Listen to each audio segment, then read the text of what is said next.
What's going on, everybody? Welcome to episode 102. That's right, we're in the three digits of the weekly comic wrap up, where we're going to bring you the FOC selections of the week, the market report, where we see those books that sold on the aftermarket, and of course, we wrap it up with some of the hot topics of the week.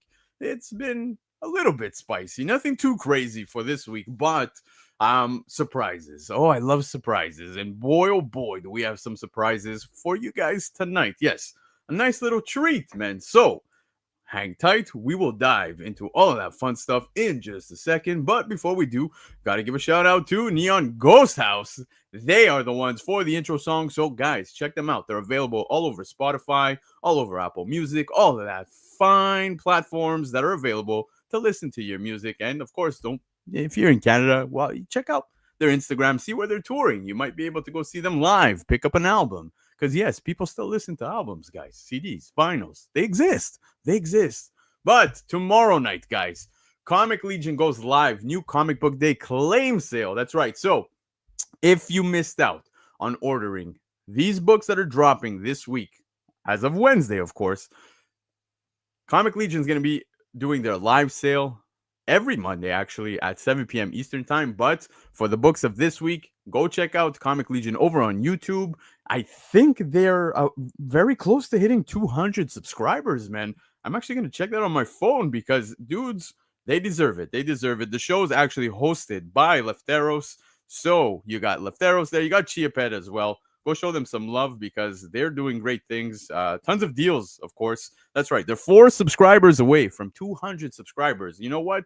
If they hit the 200 subscribers tomorrow, I'll give something away on their show. Yeah, you guys heard that. You heard that. Yeah, we got to give love back to Comic Legion. So shout out to Comic Legion, 7 p.m. Eastern Time tomorrow. Don't miss it. Don't miss it. I'm wearing a Linkin Park t-shirt. Yes, I went to Linkin Park this week. I went to WWE this week, SmackDown. I'm tired, but we are going to bring the energy nonetheless because I've got some surprises for you guys. And helping me with some of the show tonight, my co-host, the guy who probably has the most appearances, Travis. What's up, man? Yo, what it is? Not much, man. Dude, we have a lot to talk about. Of Really? course, I just mentioned I went to Linkin Park. You love music.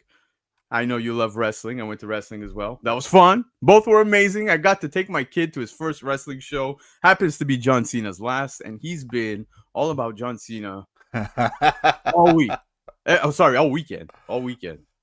That is, it's hard. It's hard to argue after that opening promo. That was top shelf. It was fantastic. It was. Montreal was bumping. Montreal was amazing, dude. You know what? I was telling you prior, I was surprised because the show kept it's sold out, and literally from the night before till the doors opened, they kept opening up new sections, like literally behind the stage, right? So tickets were opened up behind the stage and they were selling out, man. It's the first time I go to a show where scalpers were asking me, "Are you selling tickets? You selling tickets?" I'm like, "Yo, what is this reverse psychology?" Oh my God, that's a pretty rare instance. I think there's probably only been 1 or 2 times ever, and it was not it wasn't outside of a episode of SmackDown. It was like a major NFL game that I've seen that happen. But other than that, that's wild. That's good stuff. Yeah, it was great, man. I see you all in the chat. I see Rattlesnake here saying the Cena crowd was amazing. Dude, it was a sea of red t-shirts because obviously he had his exclusive t-shirts for his farewell tour. And even I got one. Dude. That was the most surprising development of the evening for me. Right. Exactly, dude. But yeah, man. And Linkin Park, guys, I know we're here for comics. We'll get into the comics, but anybody who doubted Emily, the singer, what? She blew my mind, dude. Like, she hit the scream for giving up. She was doing everything, dude. Like, holy cow. Yeah, she's you're the second or third person I've talked to that's gone to see them on this tour, and everybody has said if you can get there, if they're coming to your town, it's absolutely worth the price of admission for sure. Yeah, I'm proud of Montreal, dude. I'm proud of Montreal. They showed up for SmackDown, WWE. It was, like I said, sellout crowd. The crowd was hot. Linkin Park, 2 nights, dude. Both shows were just filled to the rim. People were vibing, sold out as well. So just proud of my city this week. I'm pretty They proud. So they yeah, they put it on this week. That's good. they did. But now it's time for us to put it on. We gotta bring everybody some great convos when it comes to comics, and we're gonna kick it off, of course, with the FOC selections of the week. Travis, you ready, sir? You're Yeet. All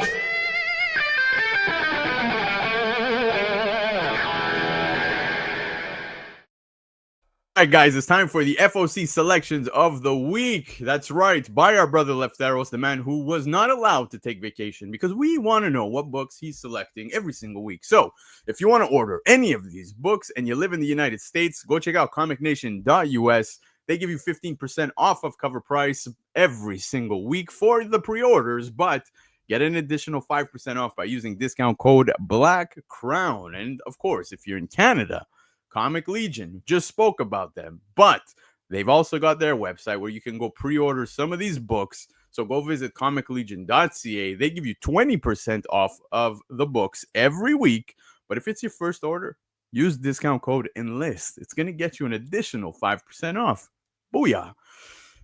Travis, there's only one way I could think of kicking off this FOC when you're here on the show, and that book being Adventures of Superman, Book of L, #1. This being the cover A, possible intro of Superman Descendants. Okay, I think I see that smile. Oh, this is one of my favorite things in the whole Superman mythos. Like my one of my all-time favorite arcs is the New Krypton saga, where they really go crazy with the Kryptonians, and it's always fun for me. So I am pumped. This is already on my pull list. I am ready to roll on this. Yeah, man, dude, DC is bringing the heat on this FOC. I know the first look I got at FOC this week, I was like, it seems relatively quiet, nothing too crazy, right? Nothing too crazy, and then it's just as I start scrolling, I'm like, hold up. Now I'm seeing new things added. Oh, we've got some other stuff. This is a good FOC. Some sneaky heaters. I like this. Totally going to pick up this one. Now, speaking DC, yes, I love this so much. DC KO, the Ash Can, #1 right here. This is the cover B. And by cover B, we mean it's because it's the foil variant Ash Can. That's going to have the preview of the upcoming event where we're going to have Scott Snyder doing his thing, bringing some of those characters that we love from DC, and it looks like they're duking it out, wrestling style, baby. I am so unapologetically excited about this. I mean, I don't even care. I don't even care what the storyline is. I don't care about any of it. This is just going to be a fun ride, I think, and having Scott at the helm and is going to be awesome. And Javier Fernandez, fantastic artist. So yeah, it's going to be a fun time. I'm really excited about this.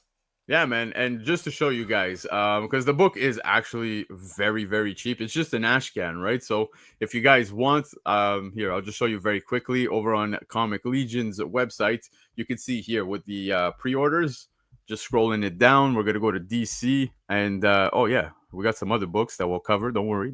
We'll get there. But the ash can is only something like $2, if I'm not mistaken. I just want to make sure. Hold up. Yeah.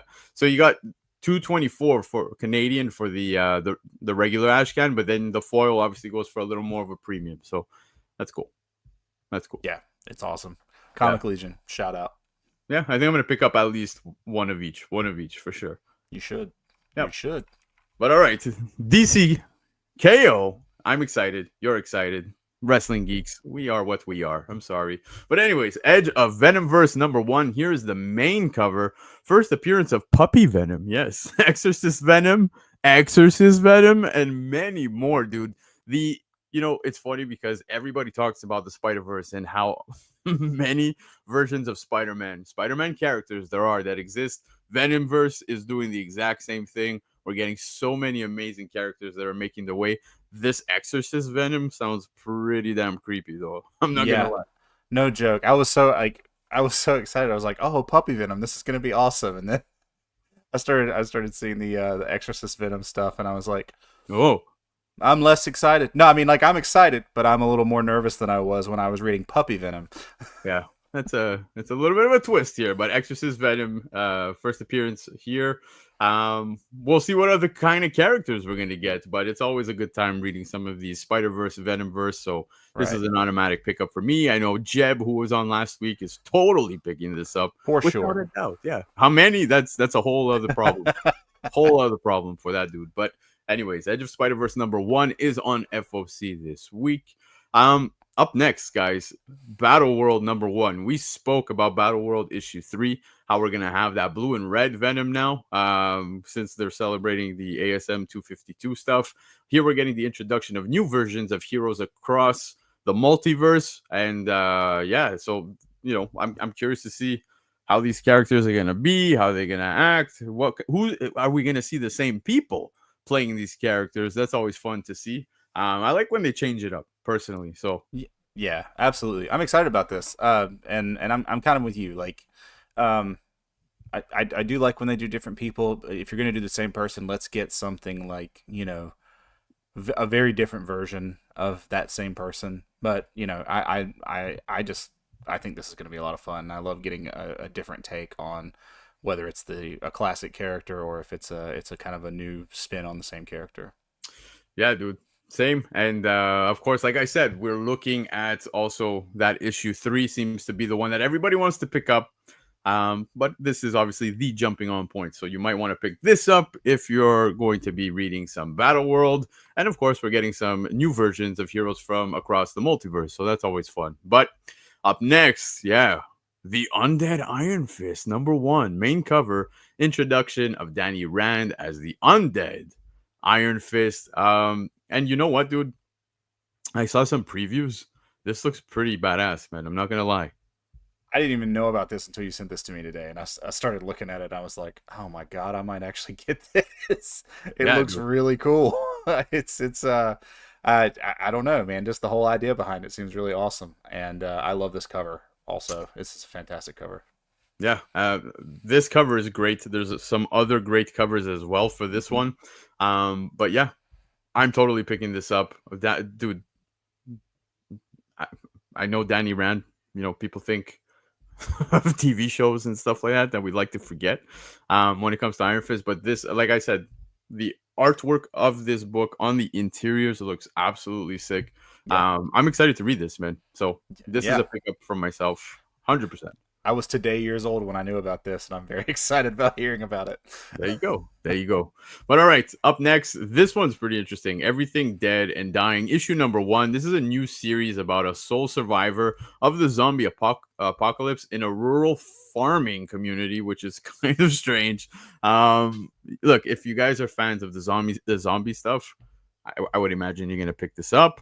But yeah, here we have this cover by Jacob Phillips. I will say there's also other covers that are quite interesting. I don't know if you can see that cow there that he's milking already, like all zombified and stuff. But I think this is totally worthy of a pickup. I'm gonna give it a read, 100%. But there's some covers on this as well that, I mean, if you're a cover lover, you can't go wrong with some of the stuff they have.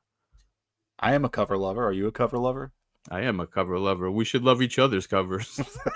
That's good. That was good. I like that. That was nice. I am pumped about this. Tate Brumble did work on House of Slaughter, and I was I was definitely in on House of Slaughter there for a good while. So super excited.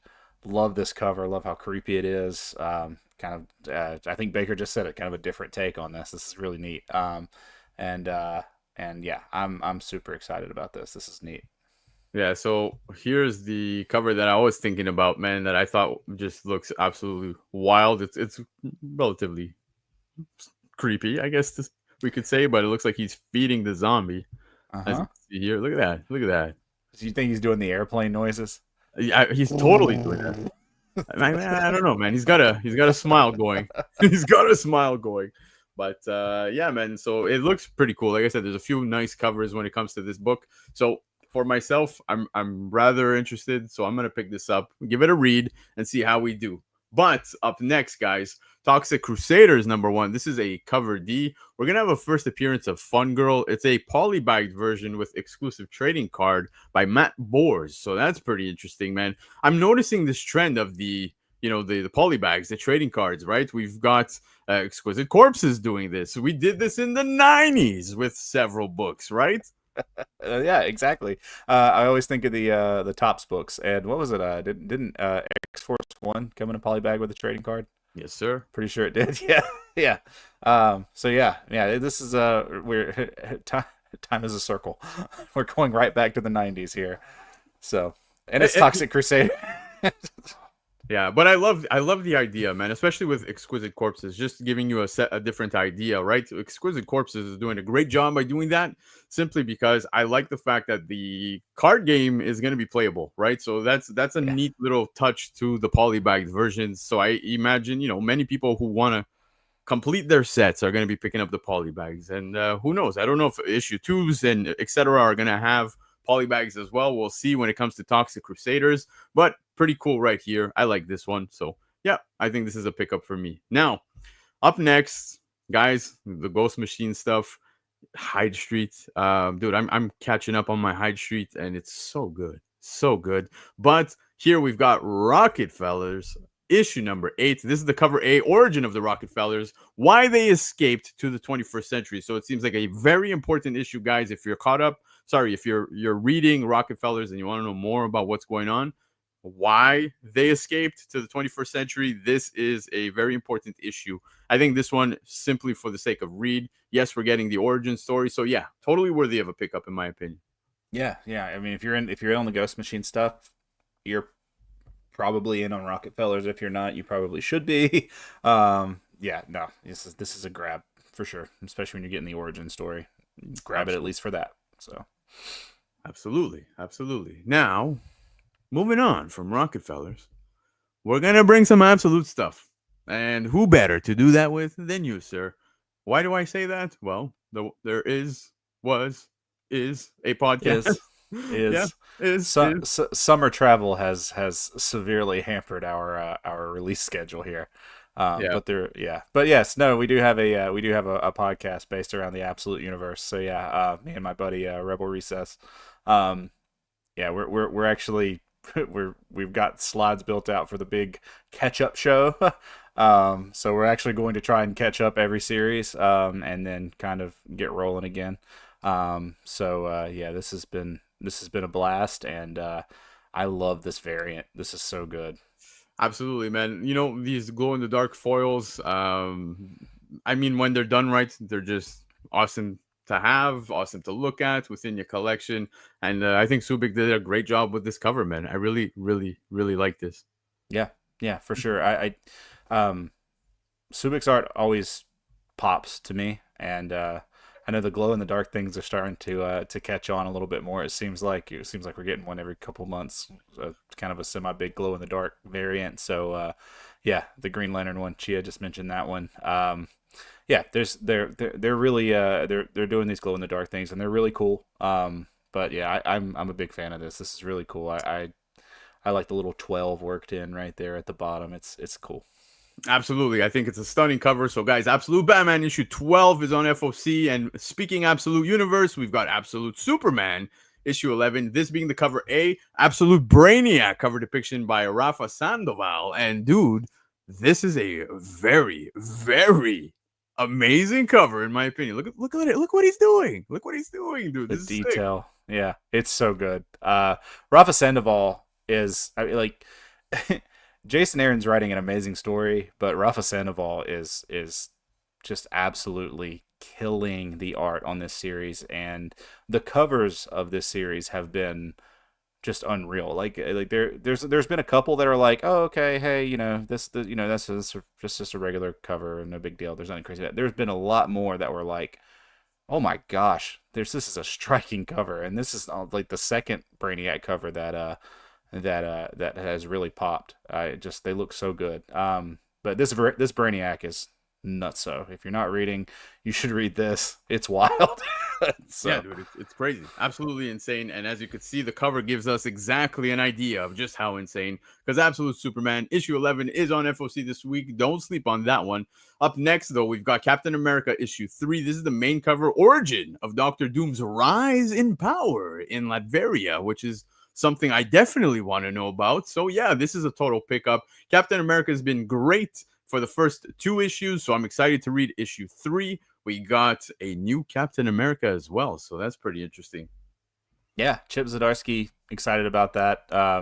I read the first issue, was really excited about it. I haven't read the second one yet, but Chip very rarely ever misses, and so I don't think I was really expecting that.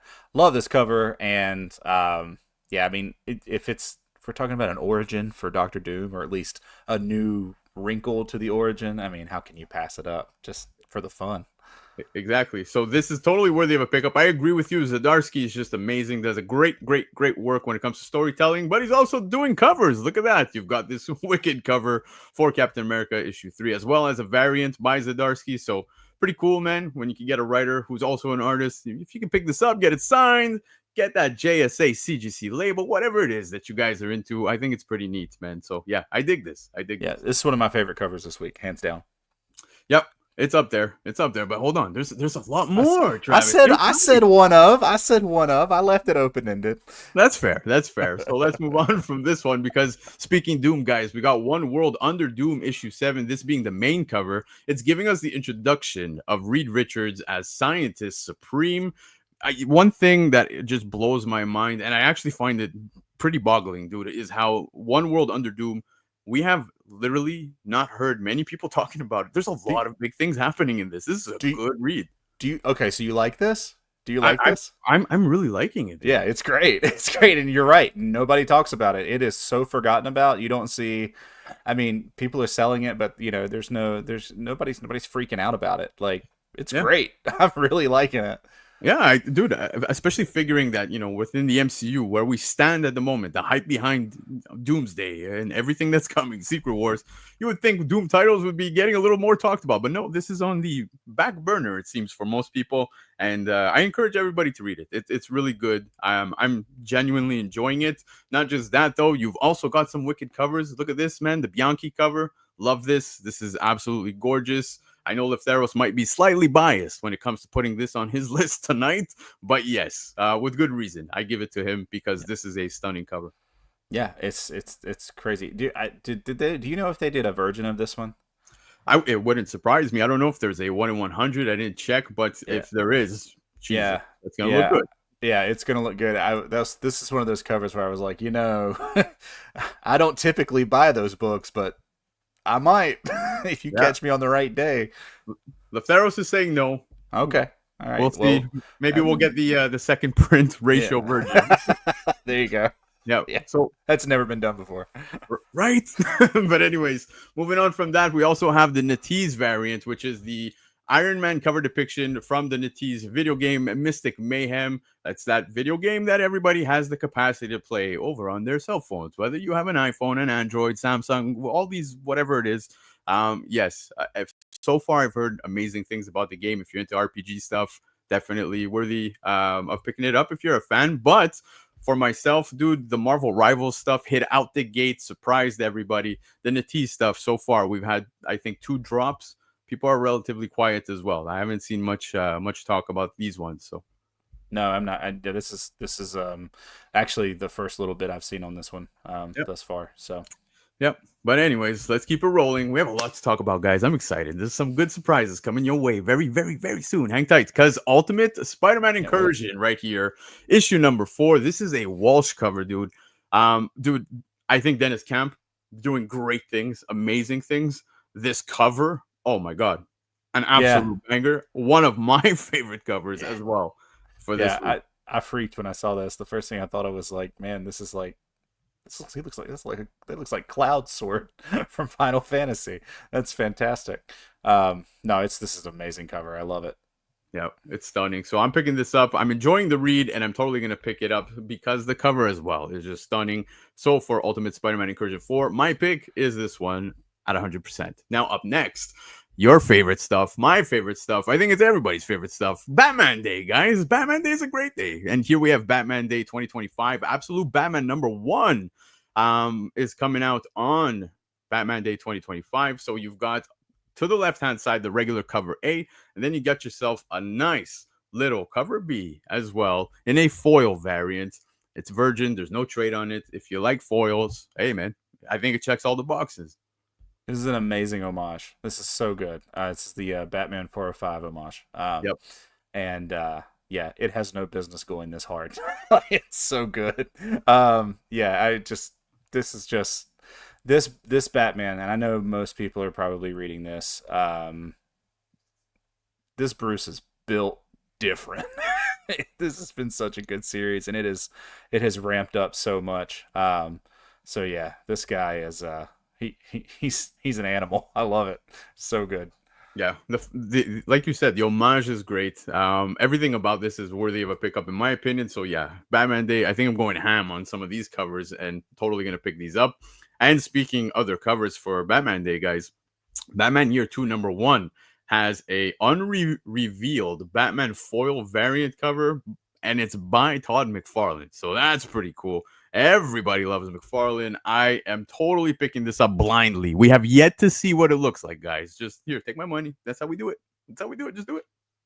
Do we think it's just the 423 cover with Absolute Bruce on it instead? Oh, dude.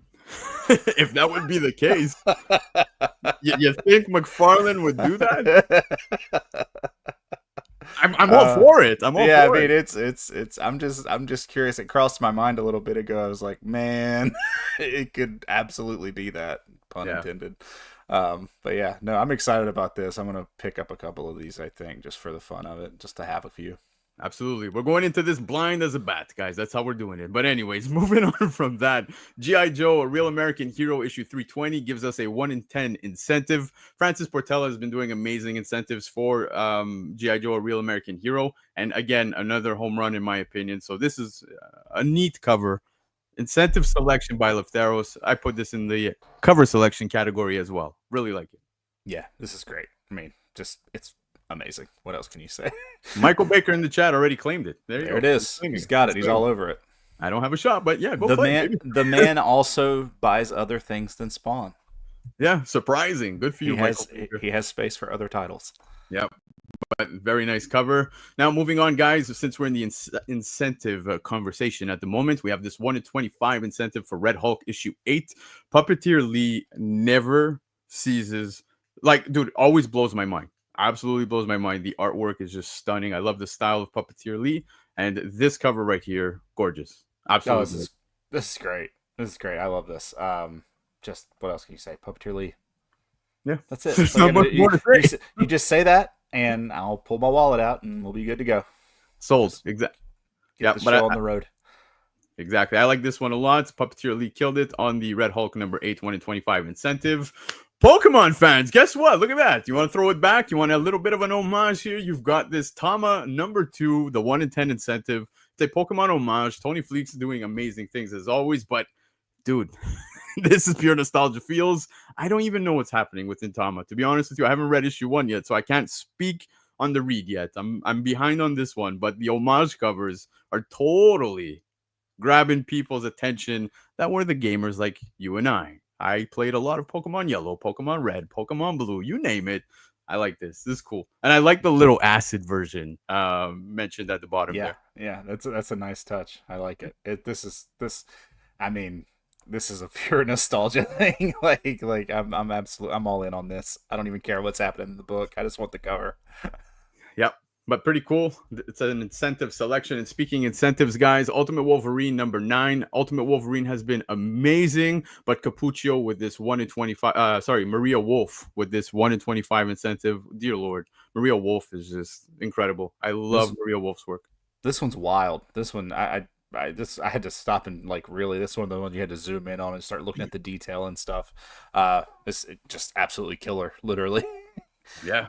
Dude, it's stunning. And the read has been great. If you haven't been reading Ultimate Wolverine, please, guys, I encourage you pick it up. I agree with Infamous Jeb. Maria is an absolute beast. So, yeah, I like this one a lot. Another book cover selection for myself this week. We've got Marvel Zombies Red Band #1. This is the animation variant. It's the Zombie Thanos cover depiction by the Marvel Animation from, of course, the What If shows that we've seen in the past. Really like this. Dude, I'm just a sucker. When it comes to Thanos, I really am a sucker. It's bad. It's really bad. I saw this and immediately knew why it was on here. Yeah. It's like, it's a Thanos cover. Lando's definitely putting this one in. Yep, yep. It's great though. It's a fantastic cover, but this is one of the ones you could spot from a mile away that this one was going to make the cut today. Yeah. Before we get on to the next selection, though, shout out to Rocksteady. I know that he was over at Terrificon this weekend, flew from Canada all the way to Terrificon, and I really, really, really wish I was there this weekend, man. It looks like everybody had a great time. So shout out to you guys. I saw the posts, which was awesome. So miss you guys as well, and hopefully we'll catch it next year. All right, guys, hang tight. Travis, I'm going to show you this book, Ultimate Hawkeye #1. This is a one-shot introduction of Earth 6160, Ronin. Story by Dennis Camp. Taboo, who I'm sure you guys are familiar with from, of course, Black Eyed Peas, etc. And B. Earl, who is an absolute gem. Dude, love the way B. Earl writes. I wish I had more information about this book, though. I really do. Travis, I don't know if you heard anything, but guys, I feel like maybe there's a better way for us to get more information for this. What if we had B. Earl in the house? B. Earl, how's it going? Oh, what's up? What's up, guys? How you doing? I'm Doing good, excited man. to Doing be good. here. I'm excited to be here. Now we're excited to have you here, man. B. Earl, it's first off, it's a pleasure. We got to actually chat it up a little bit today, and I think the excitement was very obvious in some of my Yeah. There might be somebody else joining in as well. I just pinged another person who might pop in with us, so we'll see. Oh, that would be Mary. great, man. Yeah. That would be We'll awesome. see. So yeah, no, I'm really excited about this, and the artwork is just fantastic. Michael is just killing it. So Yeah. Hey, what's up, guys? What's There you up? go. What's up? So- What's up, Infamous Jeb? And Left Taros is in here, and yeah, we're just having some fun. Exactly, and that we're definitely having some fun, of course, reading some of your titles, dude. Just to scratch the surface, barely here, but I was telling you earlier, it's funny because Travis, who I could tell is as nervous as can be right now seeing you, but Get out of here. We're but, just having a good time. as I was telling you, man, myself, Left Arrows, we go back and forth as well. Travis, like, of course, being fans of the work, dude, I read like Daredevil and Echo, which was just amazing. Deadly Neighborhood Spider-Man, I'm sure everybody was on that train, especially with Dream Spider. I got that back here. My son was at summer camp, and he goes, "Dad, one of my friends is a huge fan of Deadly Neighborhood Spider-Man," and he goes, "Yeah." So he has me sign it for his friends. So yeah, there's some Deadly Neighborhood Spider-Man for you. Did I? Where's No, you didn't do that. We wanted to see the book. We wanted to see the book. Oh, okay. I was like, yeah, this is just, anyway, we had so much fun making that story, and, we just had so much fun making all these books. I mean, it's a trip, man. Yeah, no kidding. Dude, no kidding. And you know what? It's funny because another book, I know that everybody was talking about, the first appearance of Dream Spider. Everybody loved that. I loved, of course, Edge of Spider-Verse issue, #4, where we got to really see Dream Spider within a story. You know what I mean? So we got a lot more meat out of Dream Spider there. But one thing that I think you and Taboo did so well together, and I think a lot of people completely slept on it, in my opinion, was Spirits of Vengeance, Spirits Rider. Dude, Kushala is such a badass character, man. She is. And, I mean, it's unfortunate, I think, in a lot of ways, because, it was in the early days of the Infinity comic, right? So, we did the one shot. And then, I mean, I don't know if you got the chance to read the whole sort of, Infinity story, but with Doom, speaking about Doom, and that was such an exciting opportunity to write that, that Doom story in there.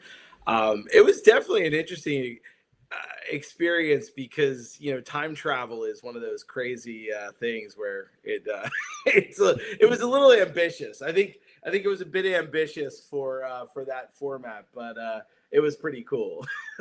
Yeah, dude, it's really amazing to see. Now, of course, it's always nice being able to chat with you, especially that you put in a lot of work bringing in this Ultimate Hawkeye #1 to all of us. But you did work very closely with Dennis Camp for this one. And I would love to hear from Taboo. I know he's busy, yo. I know he's busy. Guy's grinding, doing his thing. But guess what, guys? Taboo made some space for us tonight. So there you go. Hey, My what's brother. up? He Yes. got the duo. Thank you, man. Thank you, guys.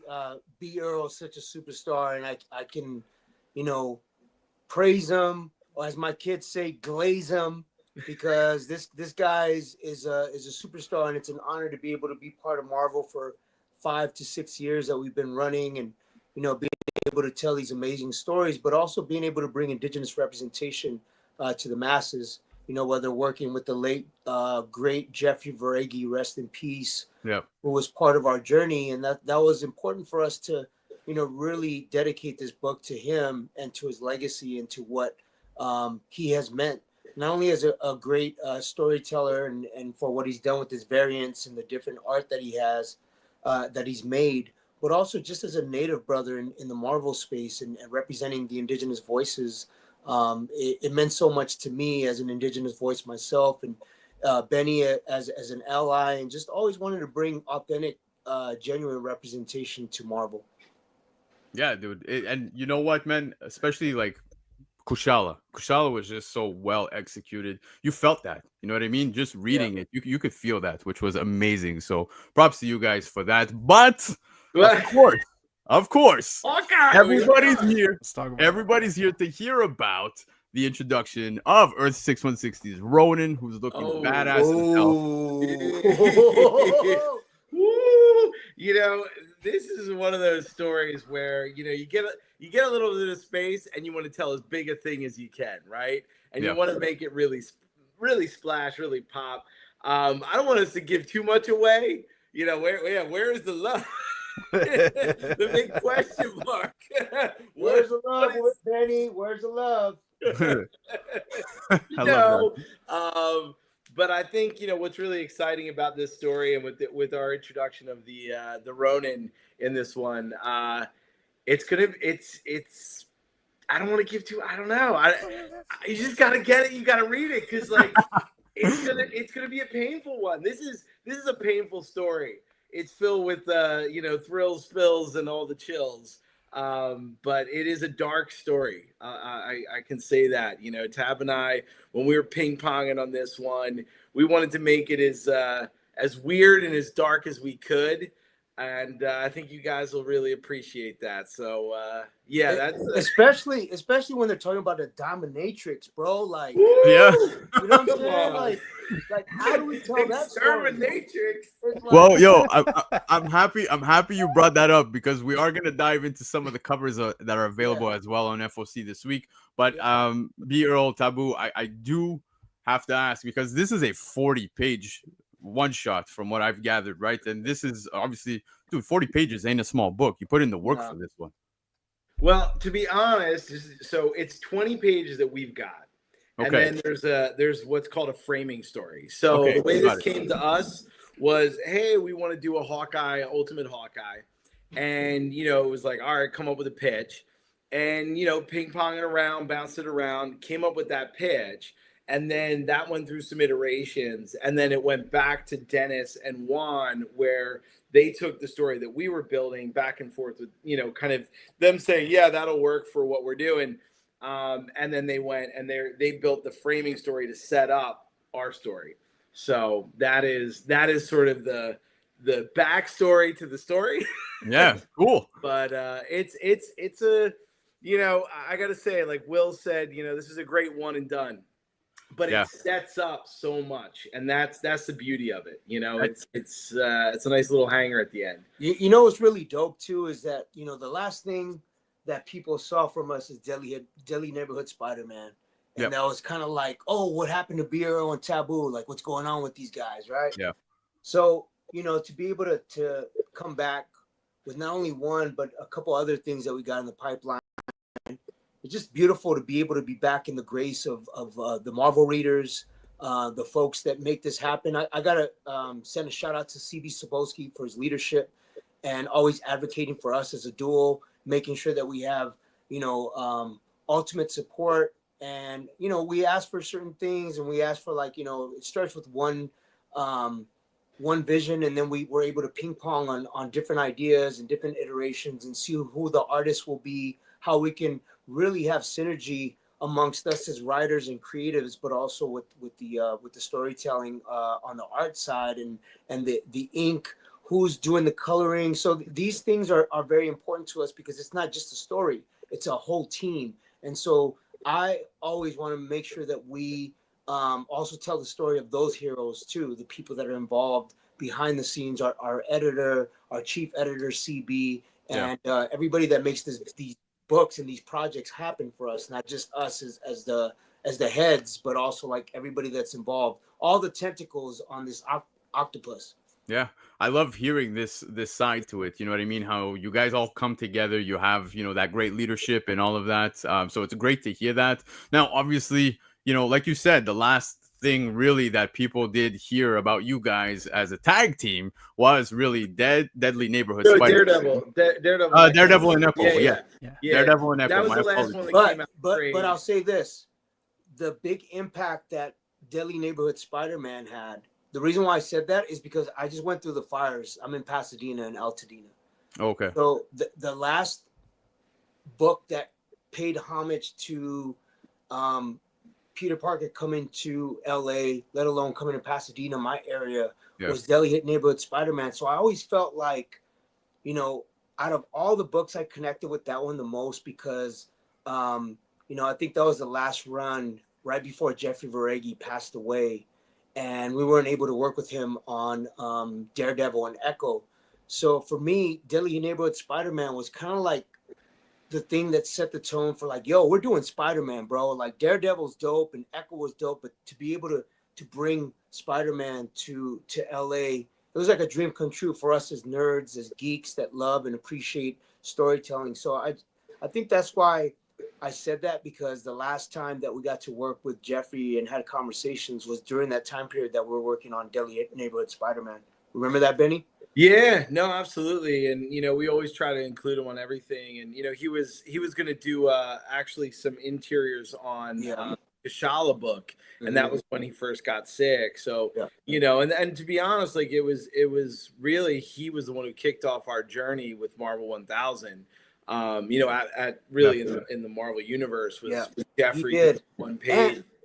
And the fact that he brought a lot of variants to, you know, not only to Werewolf by Night, but Kushala, he had that one. You know, so I want this to also be like a memory, to really acknowledge him and always bring him into our conversation. Cause dude, like, honestly, he set the tone for a lot of native, creatives at Marvel.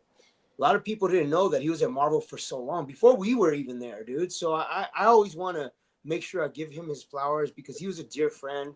He was part of our journey since day one. He probably would have been part of Hawkeye because, you know, he did a iteration on it on Marvel 1000. So, you know, it just always wanted to pay homage to the people that made our career happen. Like Jeffrey Veregi was part of that run with us and when we first started. So, you know, I don't mean to get all like down, but I also want to make sure that we always honor his memory because he was so dope, man. He had so many freaking ideas. He was working on the G.I. Joe thing with Spirit, and he was just doing all kinds of different things outside of Marvel. So I just always want to pay homage and respect to him and his wife and his kids. Well, I think the cool thing with Jeffrey and, you know, kind of taking a page out of that book was always this idea of how do you blend, you know, myth and pop culture. Exactly. Right? And taking these myths into pop culture has always been a big thing for me personally, and obviously as what we've been doing. You know, I'm working on an academic paper writing about the idea of, you know, mythic transmission in comic books and comic books being this living sort of way to translate myth, right? And in comics, what's so amazing about it is you have these characters that have gone through so many different hands and have had so many different iterations and so many different opportunities, but they're mythic characters that people around the entire world know, right? You know, when I was in Saudi Arabia, I saw kids wearing Spider-Man shirts, right? You know, and you're like, crazy. Whoa, like I'm in Jeddah, you know, in the middle of this market, and there is a kid rocking a Spider-Man shirt.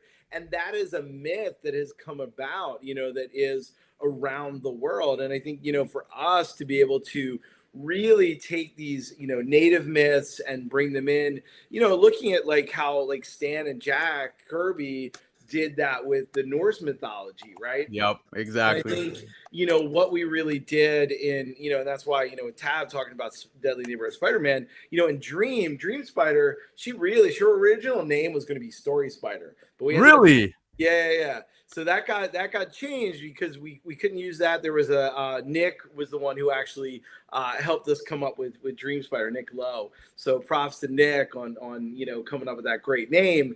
But she was basically this idea and is this this kind of culmination of all mythology. The stone itself, being that it's a part of that myth, coming into real fruition. She is the representative of everything, sort of that idea and ethos of what Jeffrey began by taking native myths and making them into pop culture. She sort of really represents, that in like embodiment of a character. So yeah, it's a special lineage. And here's one thing I'll say: you got to keep an eye out for Mighty Maxine. She pretty much makes it in every one of our stories. Really? That's Mighty amazing. Maxine is an homage to Bob's Big Boy, because that's in Burbank. We love Bob's Big Boy. It's awesome. So, little Easter eggs are thrown in there for you to keep an eye out on. That is so cool. Yeah, I that was appreciate that, amazing. man. I appreciate that. But you know what? So there's a couple of questions that came up. We'll get to them towards the end. But speaking Ultimate Hawkeye, speaking Marvel, speaking the opportunity to work together and write some amazing things, man. Taboo. Obviously, you have a deep passion for comics. Be Earl, it goes without saying. Having the opportunity to work together, man. I think you guys, you created Dream Spider. It seems like we have a dream team in the house tonight. But dude, Ultimate Universe as a whole. Working for Marvel, you guys have the opportunity to play with all these toys, right? You have all these characters that come with working with Marvel, right? So, You're characters. speaking my language, bro. Toys. Like, just to clarify, ladies and gentlemen, Benny will always be the comic book guy since he was 12 years old. I'm the toy guy that got into comics later on in my life, but I am a big toy collector, bro. And you check my history to understand the reason why this journey for Benny and I was so serendipitous. His love for comics and writing comics was something that I was blessed to be able to embark on this journey with him, because I'm a toy guy. I've been a avid toy collector since I first was able to financially maintain that freaking obsession of 70s, 80s, 90s, and some early 2000 toys for the viability that the nostalgia brings, the fandom, the love for collecting and just being a collector, man. Just like how we collect comic books, I've been a toy collector. So I wanted to clarify that because I saw some people in the chat like, how long have you been into comics? So for me, it's like I got into the comic book space very late, but it's never too late to be a fan. And I think, toys and comics goes hand in hand, because in order to tell an amazing story, you got to have the dope ass toys to go along with it, Yeah, no, for sure. Taboo, whether you were a fan for one day or whether you're a fan for 100 years, bro, the fact that you're even a fan of comics is a great thing. And I love seeing the passion just based on the way you were speaking so far tonight between you and B. Earl, man. And where I was going with the question is like, you have all these toys in front of you, characters that you could write about, and now you get the opportunity to write Ultimate Hawkeye, right? That the Ultimate Universe, man, we're about to head right into Ultimate Endgame. There's some big things happening in the comic side. Yeah, B-Roll, I see you, man. I see you. But yeah, there's some big things about to go down. And my question to you is, without spoiling anything, as we're about to pick up this issue, do we expect to see any ties to that grand finale where we're going to get, well, we call it a finale, but we got Ultimate Endgame coming, right? Well, all we can say is that there's definitely some threads that are being laid into play for a lot of opportunities to be explored. It's about all we can say. So you'll get it, you'll enjoy the story, and it'll give you some little tasty treats to go and say, ooh, where might that go? Yo, So, I'm pumped. I'm excited. This is a total order for myself, but not just this cover A, guys. There's a lot of nice covers as well. Check this out. You got this Carnero variant, man. Look at that. This is a badass cover. Loving the depiction right here. For Earth 6160's Hawkeye. This is stunning. This is a pickup for me. We also got some other covers as well, guys. We were talking about that Dominatrix. Taboo, tell us about this character, man. Yo, the Terminatrix is freaking awesome, bro. I mean, when I first heard that was gonna be the villain, I was like, Benny, are you serious? Are we gonna have to get all? I was like yeah. I was like, yo, I don't even know how we're gonna pull that off, bro. But then we started diving into some like a darker, more sinister vibe, and then throwing all these different ideas together. It was dope because it kind of made sense in a sense because we work with whatever we got, right? We bring up a villain and we'll be like, yo, what about this person? Or what about this character? And maybe they'll be like, nah, well, we were thinking because the last book took us here, so maybe we were thinking about this. So when they said Terminatrix, I wasn't sold at first, and then I started talking to Benny about it, and then he's like, yeah, we can make it work, bro. And that's the genius that Benny has, is he's able to figure out, okay, wait, let me see how we can work with this villain or this character, and let's find a story that can bring out the best of both of our worlds and work on our strengths and make sure that we come up with a dope story at the end. Well, yeah, the Exterminatrix is such a cool character, and I'll just say this: one of my movies that I really enjoy, and I love Eyes Wide Shut. So when playing with this character, it was kind of like Eyes Wide Shut, Most Dangerous Game, because originally the pitch was like in the realm of Most Dangerous Game, and then it started to shift into this Eyes Wide Shut vibe, and that's all I'm going to say, because I just saw some pages today. And I shared it with Tab, and I was like, "Ooh, this is going to be spicy." So, hey, I don't blame you, man. Nicole Kidman in that movie is woof. Oh, this goes down some dark paths. So it's dope though. It's dope that we can have this playground of thinking outside the box and just making sure that everybody enjoys it. The reader takes away the experience and is left wanting more. And that's all we can do as creatives and as writers. Like, yo, we deliver. The turnaround is props to Benny for being fast with the turnaround. After we have our ping pong session, he knows exactly where to go with it. So I think the reality is that once we turn it in, once the reader receives it and sees where our minds were and where we took it, they'll be pleasantly surprised and really want maybe another crack at this one for sure. Yeah. Yeah, dude, the character looks absolutely amazing. I love the concept. The concept itself is just wild. So already, like, I'm hyped that we're getting, Ronin, but now we're gonna also be getting the Exterminatrix, which is seeming to be a really wicked character. And speaking of which, I saw somebody in the chat just mention that they ordered the Lyrics Lee. Lyrics Lee as an artist has been on fire. One of my favorite artists right now. And this cover, dude, oh my God, this is stunning. Yeah, that's dope. Yeah. It's super fire. I like that red hair. She's got that fire hair. Yep. Yeah. What up, Travis? How you feeling, Travis? You haven't said anything, bro. I'm good. I'm just letting you guys. I'm just enjoying this. This is great. The one thing I was gonna say is that with you guys and your work on Deadly Neighborhood Spider-Man and Daredevil and Echo, I love the fact that you're getting to do this in the Ultimate Universe, where BRL, you said, you're talking about characters that have been in the hands of multiple people over time. You still have that, but in this universe, you kind of have more, I don't know, of a blank slate, not totally blank, but to have that level of creativity and the ability to kind of go in a direction that you guys feel you should go in, I think is perfect for your duo here. Yeah, well, I think, you'll be really pleasantly surprised about the sort of character development, because what Dennis has been doing has been incredible. I mean, his run is he's killing it. And, but Ultimate Hawkeye hasn't really had a major play yet, right? We've gotten tastes of Ultimate Hawkeye. We've got to see, we don't get really like, does he have, brothers and sisters, or do they have brothers and sisters? Because obviously there's the non-binary side to it. So like there's this sort of understanding of who is this character? Why is this character?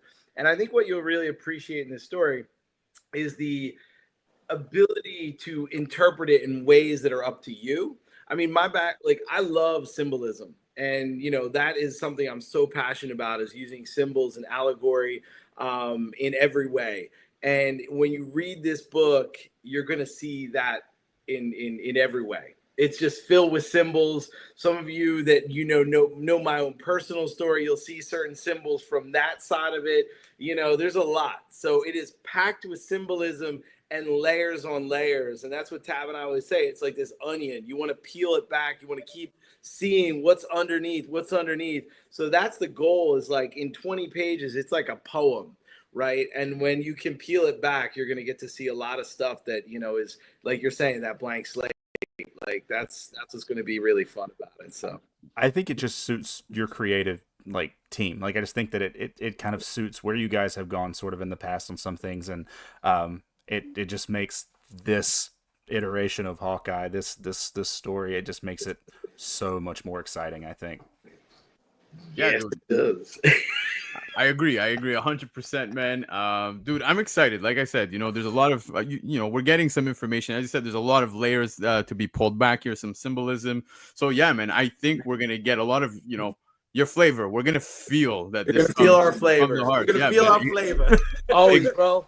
And it's dope because what Benny mentioned earlier about Mighty Maxine's, it's kind of like, it's the ongoing thread in almost every single book that we have, where we can always, the DNA of our duel. And I think that's what Marvel really loves about us and keeps calling us back and making us part of these projects, is that we do have, awesome writing.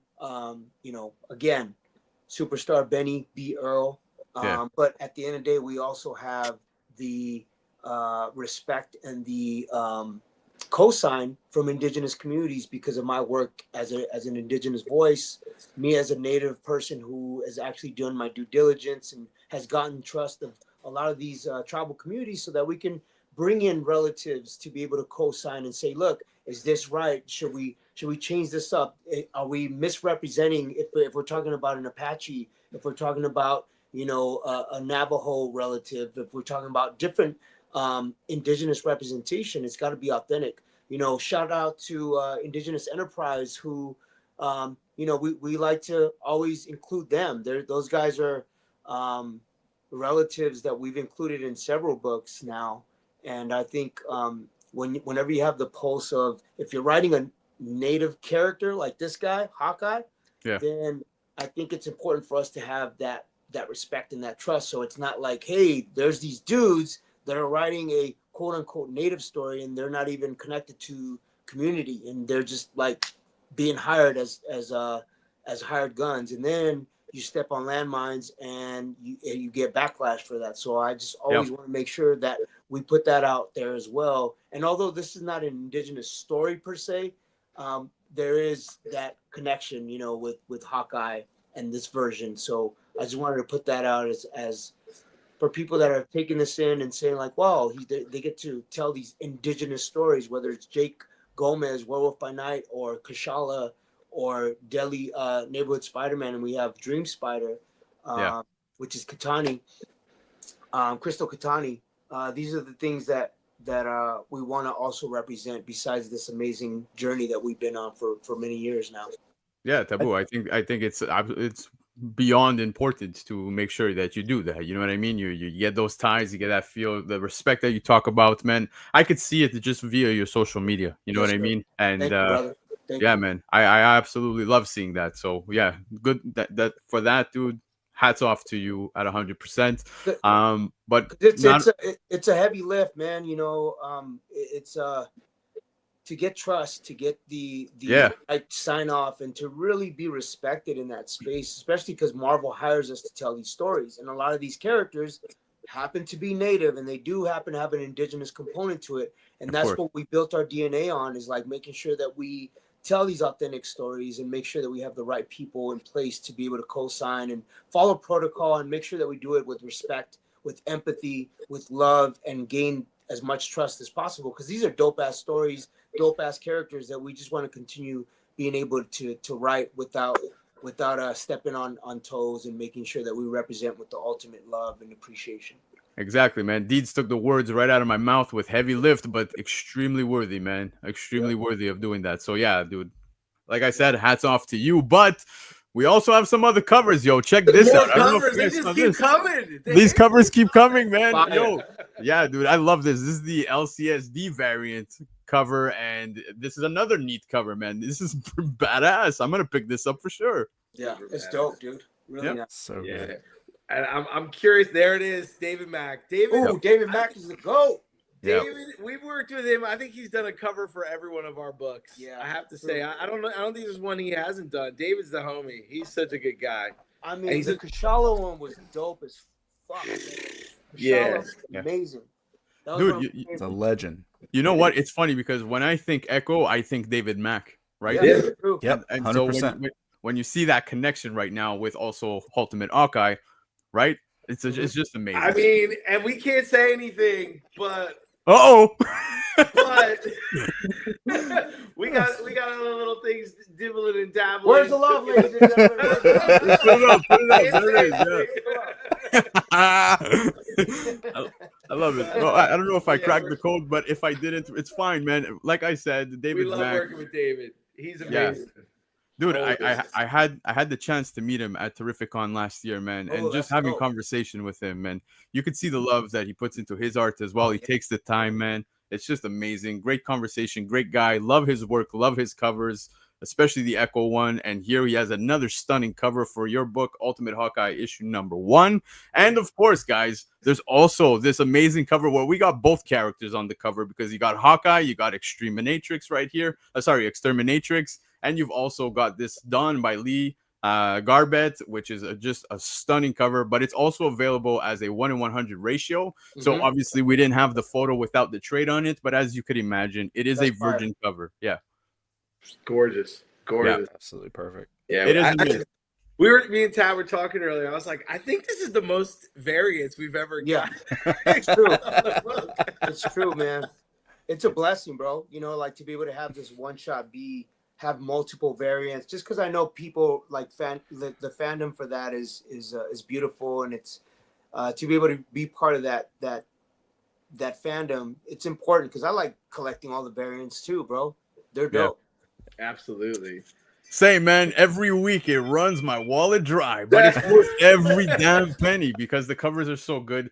You know what? I do want to highlight this because Chia Pet saying that this book is being treated as an event like it deserves. And I totally agree with him, man, because there's a lot of hype behind this one, man. As somebody who's following the Ultimate Universe, the Ultimate Hawkeye issue is one that I was looking forward to the most. I had absolutely no idea. This was not planned. This is just us, the community coming together, and look what happened, man. We ended up getting B. Earl on here tonight.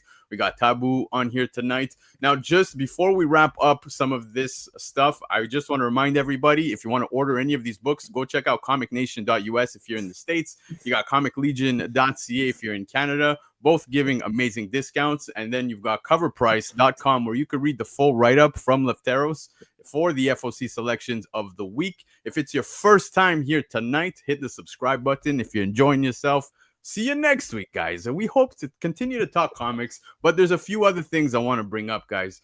I saw that question. Taboo, I appreciate you so much for even addressing the question that came up because people asked. They asked, yo, how long you been in comics? How long are you into this? And guess what, guys?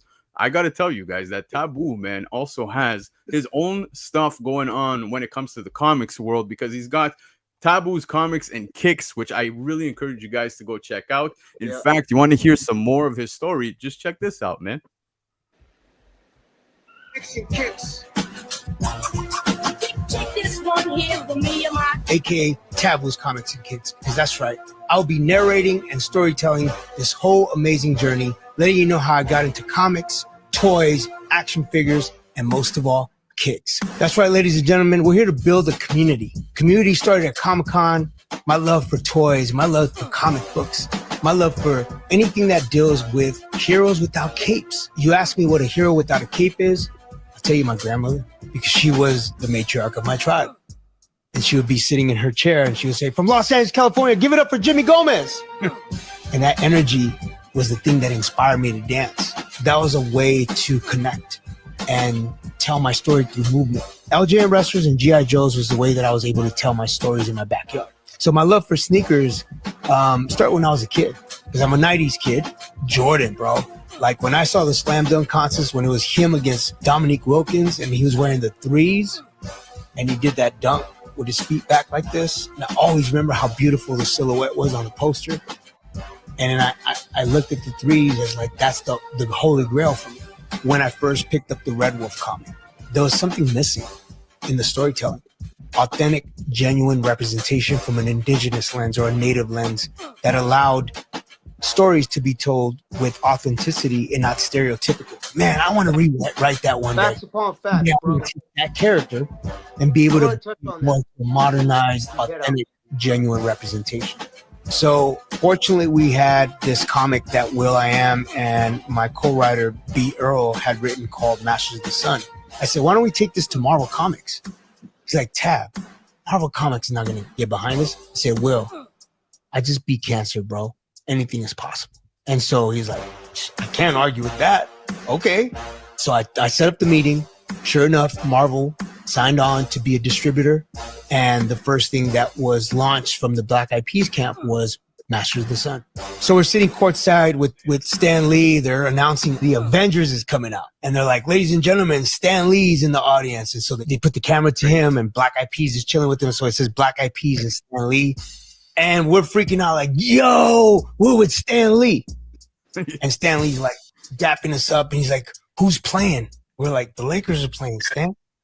I got the opportunity to write Spider-Man, Deadly Neighborhood Spider-Man. And I brought him to Pasadena.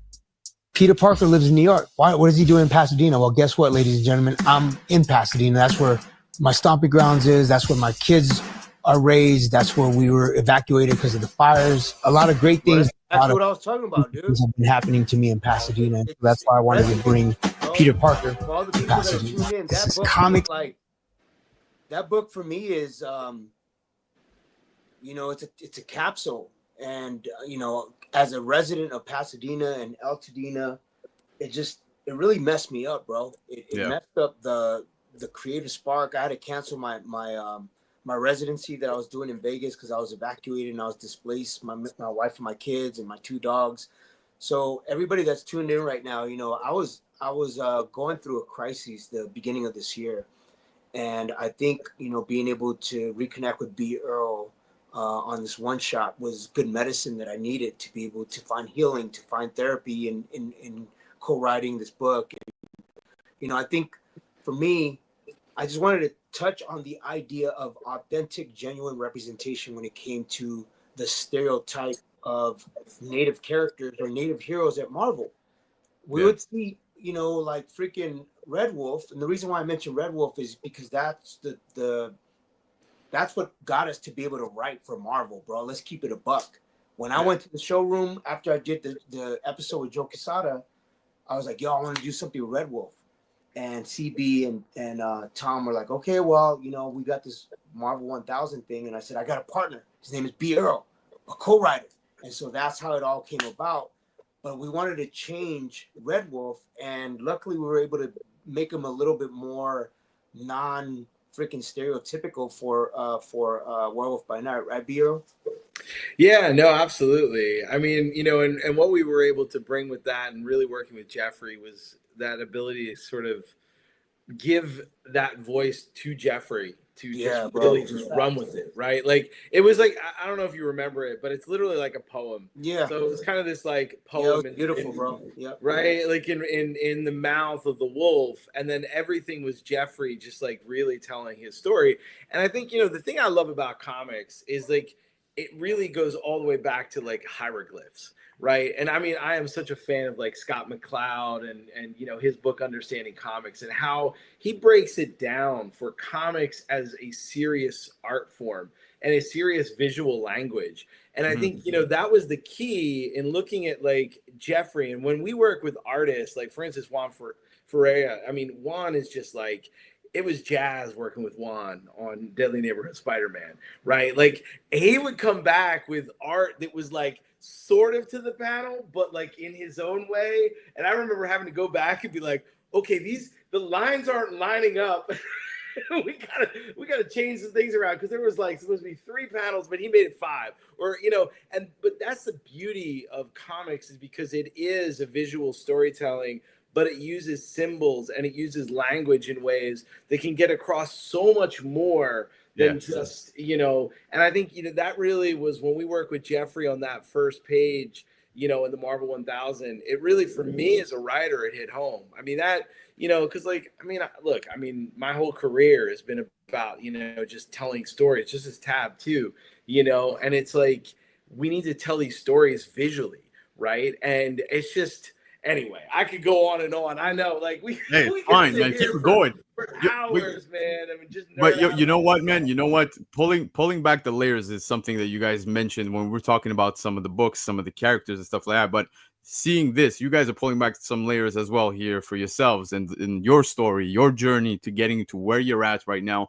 The hype, the excitement coming out from people right now for what you guys are putting together. Ultimate Hawkeye, you know what I mean? Like, dude, you guys put in the grind, man. And I think, hearing this side of things, man, especially Taboo's side, when it comes to native, the representation being a thing of importance. And guys, that carries on even outside of comics, man. I'm from Montreal, man, in Canada, and it is very important here. Let me tell you guys. No doubt.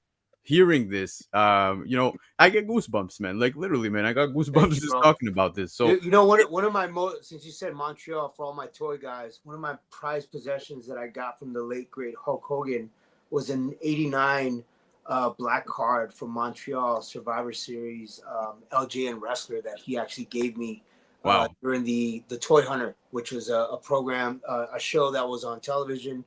And when you said Montreal, that's what I have, bro. I have a Montreal 1989 LJN black card, still crazy, graded, amazing, still in the freaking case, and it's graded, and it's a black card from Montreal. So much love to all my toy collectors. I actually want to give props to Super 7 for their dope hip hop joints that they got. This Eric B. Oh, that's cool. They're that is so amazing. Sponsoring my show, so I just got to give them props. Salt and Pepper. Oh man, Jay Dilla.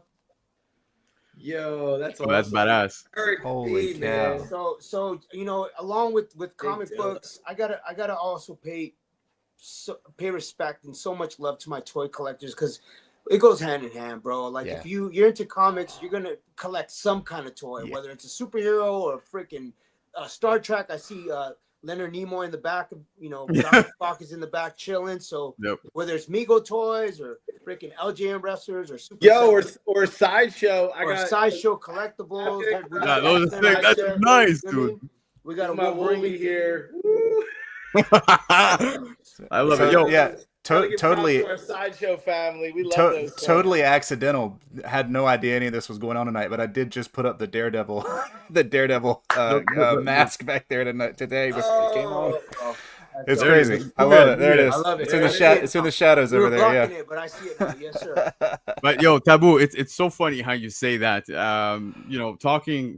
We spoke Montreal, and then you tied it to wrestling. You tied it to the toys that you've got from your sponsors and stuff like that. How toys, comics are one, but it's crazy because you're talking to 2 big wrestling fans. I was just at SmackDown on Friday. Oh, that's you know what I mean? dope, bro. Yeah. So that's what I'm saying is sneakers, music, comics. It all comes together. It all ties. If you're hardcore deep into wrestling, I had the privilege and the honor to talk to Chavo Guerrero on one of my episodes on my podcast.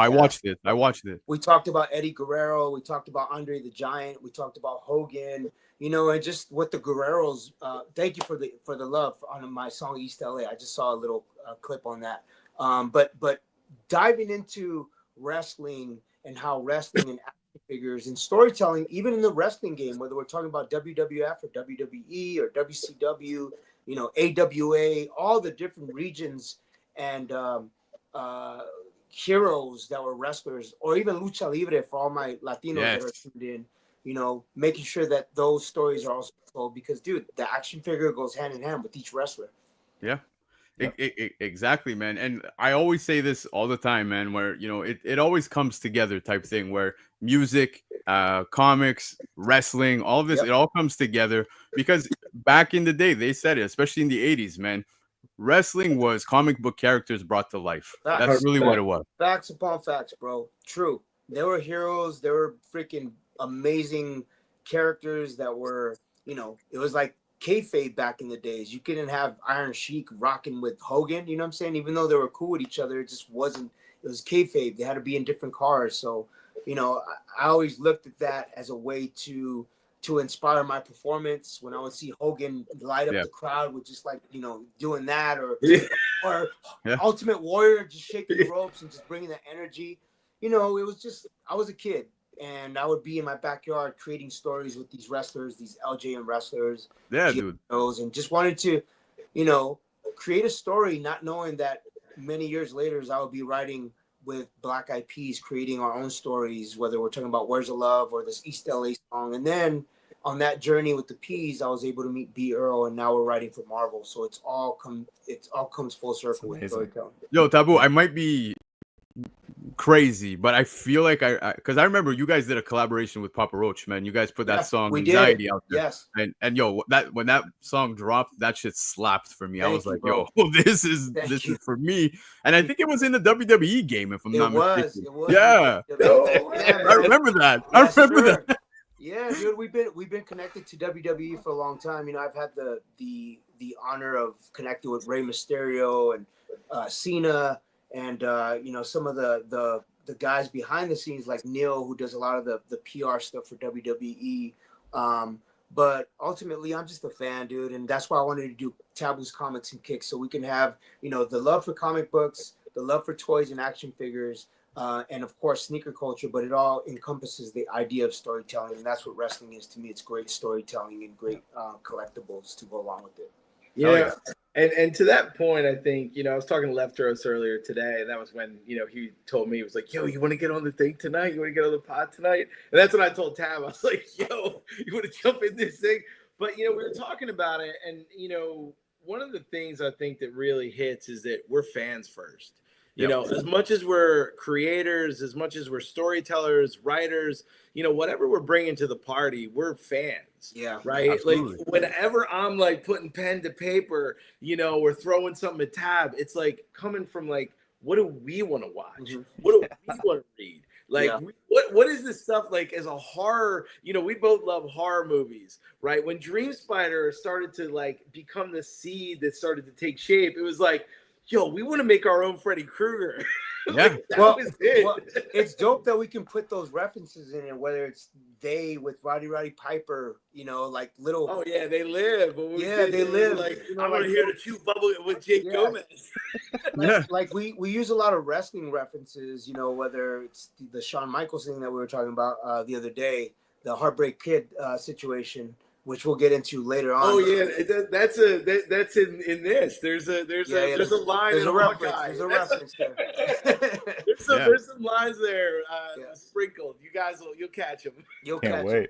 So so every book has the little like as Benny says, the homage to our love for horror flicks or wrestling or just pop culture references. Hey guys, but I gotta go, man. My daughter's like, Dad, I want tacos. Hey, don't worry about it. Yo, Taboo, before you go, I just want to remind everybody, guys, do me a favor, all right? In the comment section right now, I'm dropping the link to his page, man. So go check it out over on YouTube. He's doing great things. Over on Instagram. You got Taboo's Comics and Kicks. So go show some love. Where is the love? That's where you find the love, man. Please subscribe to my YouTube channel, Taboo's Comics and Kicks. YouTube subscription is important. I'm trying to build something. It's a marathon, not a sprint. So I get it. I want to do it very slow, very methodical, bring community, and let you guys know that it's coming from a very earnest and very candid and transparent place of love and appreciation for comics, toys, collectibles, and kicks. Thank you guys. Much love. Hey, appreciate you so much.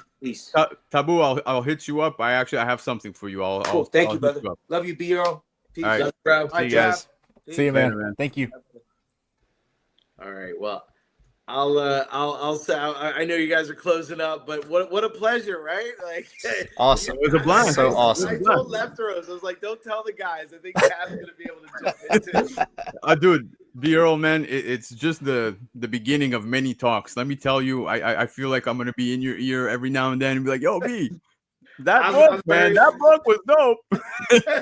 Look, I'm accessible, and I think that's the thing I love so much about the comic book community. You know, it's like we're all in this together. There's not like tiers. There's not like, oh, I'm a this and you're a that. Like, and that's what I've always loved about comics. You know, you go to the the different conventions and you get to hang out with those creators. You know, me and my girlfriend went to New York Comic Con last year, and she's the biggest Tynion fan. Like that's like she is all rightfully so. Rightfully so. Rightfully so. He's brilliant. My wife also. What's that? My wife also like half her collection. Everything. Right. And so we went up and she got, his autograph on some of her books. And, it's just those moments where it's like you get to meet the people you read and you care about their work. And that's the thing I love about comics more than anything. And, when I don't know if you guys knew, but like what got me into, the professional side of comics, I actually did a documentary on comics back in 2001. I had no idea. It's actually out on Vimeo. I think it's on my Vimeo page. I can send you a link later. Yeah. Get a kick out of it. I mean, I was interviewing Frank Miller. I went to Chris Claremont's house in Brooklyn with all of my camera gear, everything. And I remember like that moment as a kid. Claremont was one of my all-time favorites. John Byrne too. I went to John Byrne's house. I've like got crazy. Oh man. But anyway, this moment in that story was Chris offering me a cup of hazelnut coffee. I'll never forget it. And I come in the door and he's like, "Oh, hello, thank you. Blah, blah, blah. Would you like a cup of hazelnut coffee?" And I was like, "Of course." Like Chris Claremont. Here is like my hero. And here you go. Up. And he's offering me a cup of coffee. And it was just like you'll never forget it. Never forget it. And that encapsulates to me like what the comic book community and culture is all about. And, when I moved to LA back in like 2004, Jim Kruger, dear friend of mine, started up our Comic Book Sunday group in 2007. And that became the place for all people in comics, animation, toys, all of it, video games to come together. And like, I think that's the key to everything in this. It's about community. Like, and as Tab was saying, it's like, we're fans. Like we as creators are also fans. We get to be lucky enough to breathe that rare air and get to play with these toys, but at the same time we're still fans and we always want to be able to connect to the fans and really give the fans what the fans want. I mean, that's what wrestling's about too. You got to give them what they want. Yeah, dude. Hey, listen, Bureau, that is something that I always take into anything I do. My mindset, especially with what I'm doing here, is if I'm going to do a show, what kind of a show would I want to watch? That's most important to me. You understand? So that is my mindset for this. When I played music in a band and I made music, what kind of music do I want to listen to? That was how we would navigate when we were writing songs, right? It was like, yeah, that's cool, but man, wouldn't it sound amazing if we did this? You know what I mean? So that mindset is key. And to see you guys as fans of the hobby now with the opportunity to write these characters, bring them to life in the way that you want to see that, I think that is just absolutely amazing. So I love it. I love it, dude. And we feel it. Yeah, absolutely. Thank you guys so much. Oh, sorry, Travis, go on. No, I was just going to say one thing that I didn't get to mention, but when Taboo was talking about, doing your due diligence and everything, I think it just kind of goes to show that this book is in the right hands. You know what I mean? Like this book, this character, everything about it, it's in the right hands. This is awesome. And the other thing I would say is that I always love to hear writers talk about when they're writing a story and just saying, you can hear the fan, like you can hear it, you just can't. I mean, it's the best. It's like, these kinds of stories, and look, I'll be honest, like this was a challenging one because we had a very fast turnaround. Like I remember getting the email and it was like, "Hey, Tab and Ben, we gotta have a script by like in 2 weeks, and do you if you're busy, don't worry, but do you think you can do it?" And I am a very fast writer, and I come up with ideas quick. And me and Tab, like we're just like bing, bing, bang, boom, and then I just go into the lab, and then I do my thing, and bing, bang, boom, boom. And this got turned around really fast. Like it was probably the fastest thing I've ever sat down and just cranked out. And and it really like it sort of I always say as a writer, I'm not really a writer. I'm a recorder. Like I think of myself as a conduit, and I'm just getting these things, I'm downloading, and I'm just like watching it, and then I'm like recording it, and that's what I'm doing. Like I don't feel like it's me making stuff up. It's really about this sort of download of information that is coming from somewhere, and like it is sort of this magical kind of thing, and that's how these stories come about. So that's the secret sauce, I guess. And that's what I'm all about, man. I absolutely love to hear that kind of stuff, because I mean, look, like, let's face it, like if someone hands you a story and says, "Hey, I wrote this, but I'm really not a fan of this," like, you're gonna be like, "Oh, great, Yeah, great." No, like it's funny, like Masters of the Sun, that was really the very first comic I ever got to write, right? Like out of nowhere. Like I met Will, like that's a whole crazy story. I'll have to tell you guys some other time. But like it was one of those things where I'm a filmmaker. Like I've been working in film forever, like all aspects of film, comics, cartoons, and doing that book when I got the FaceTime from Will going, "Yo, B, we got a publisher," and I'm like, "Okay, who?" He's like, "I'm not gonna tell you," and I'm like, "Get out of here!" He's like, "Yo, it's Marvel," and I was like, "Nah." And he's like, "Yeah," and then I found the story because Tab and I didn't know each other at that time. So I met Tab for the very first time at Comic-Con in San Diego when we were showing that book and we were doing the panels and we had the big Black Eyed Peas Marvel party and all that. It was a wild trip, man. I mean, I look back on that and I'm just like, I don't know how I ended up on this journey, like a kid from New Jersey, like wanting to make movies, and now here I am, like doing some wild stuff. But it's been a wild ride, and we get to be fans and we get to be storytellers. I remember I got invited to speak in Jeddah in Saudi Arabia. So I have a studio that I've co-founded with a few partners, and that's been really exciting. And it's really I saw that on your Instagram, by the way, in case anybody missed that. Yeah, so if you want to check it out, we're Weird Bunch Studios. It's weirdbunch.studio. You can kind of get some backstory of really like right now what I'm doing, because I took that same sort of energy Tab and I've been doing in building out like, storytelling for underrepresented voices. And when I was in Jeddah, again, crazy story, I'm sitting up on this like stage, this massive stage, like, in Saudi Arabia on 2 hours of sleep, having just come in from Dubai. And the moderator, who's now my business partner, is asking me a bit about the backstory. And I said, I was an 11-year-old kid wanting to write comics. And now here I am. And here's this big, picture of our Spider-Man up on the, on this giant screen behind me. And like, you can do that. If you're 11 years old and dreaming this, it's not impossible. You don't know what that sort of vision that you sort of subconsciously put in your own brain, where it's going to take you. Yeah. And here I am. And it's just like that inspiration that we want to give to the next generation, because I really believe that's the key to all this.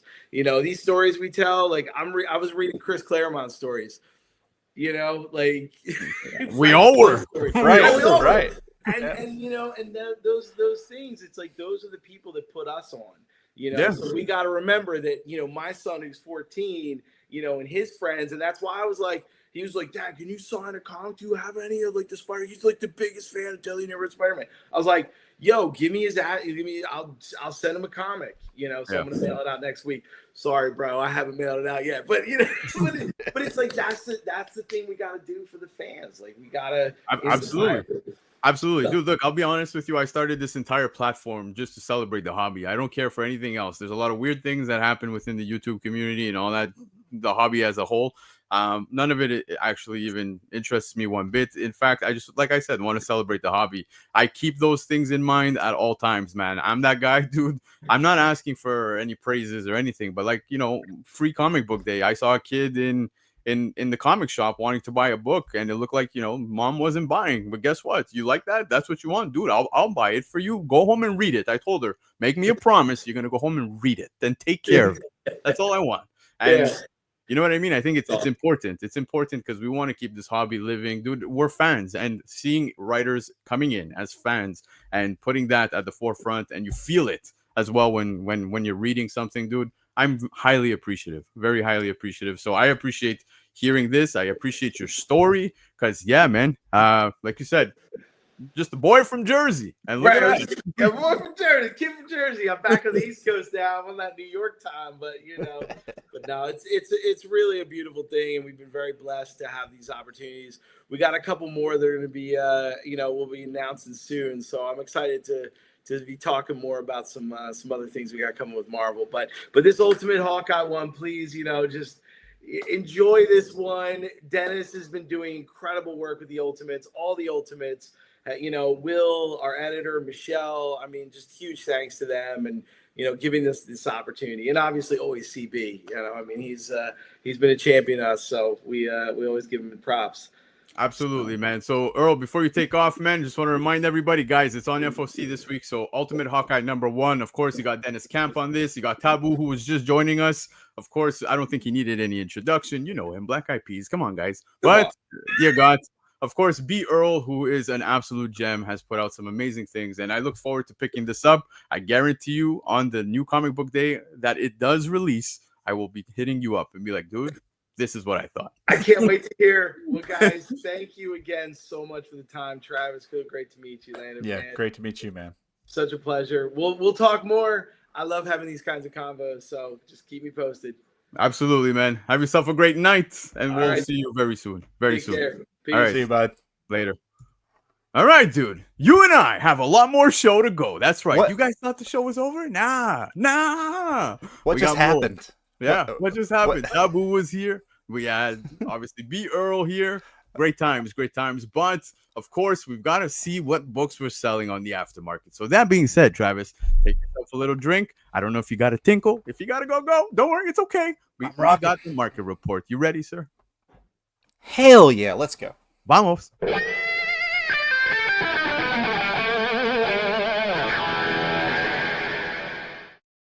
Oh, this is a big one. Yes. Market report, of course, guys, looking at sales that took place on the aftermarket within the last week. Now, I'm checking out multiple lists, whether it be the House of Stein, CBSI, Key Collector, Covrprice, looking at Go Collect, seeing sales on eBay. But, of course, most importantly, guys, Michael Baker, that gentleman, hits me up every single day to show me sales that took place on the aftermarket. So let's kick it off with the first sale on the list. It is Invincible #1. This one taking us back to 2023. This is the 20th anniversary cover by Gabriel Piccolo. The raw copy of this sold for $182 US. It was a Covrprice daily shaker. And boy, oh boy, this is awesome, dude. Reprints. I know, we had multiple reprints when it comes to Invincible, right? Dude, you remember we just got the foils a couple years back. All of that reprint stuff. There's just so much of it. But this one, very neat. I like this cover. 20th anniversary, raw 182. That's very impressive. All-time high. Booyah. By a fairly decent margin. Yeah, this is Invincible's hot, man. It's hotter than it's ever been. I mean, probably. I don't know. It's still the prices have never gone down.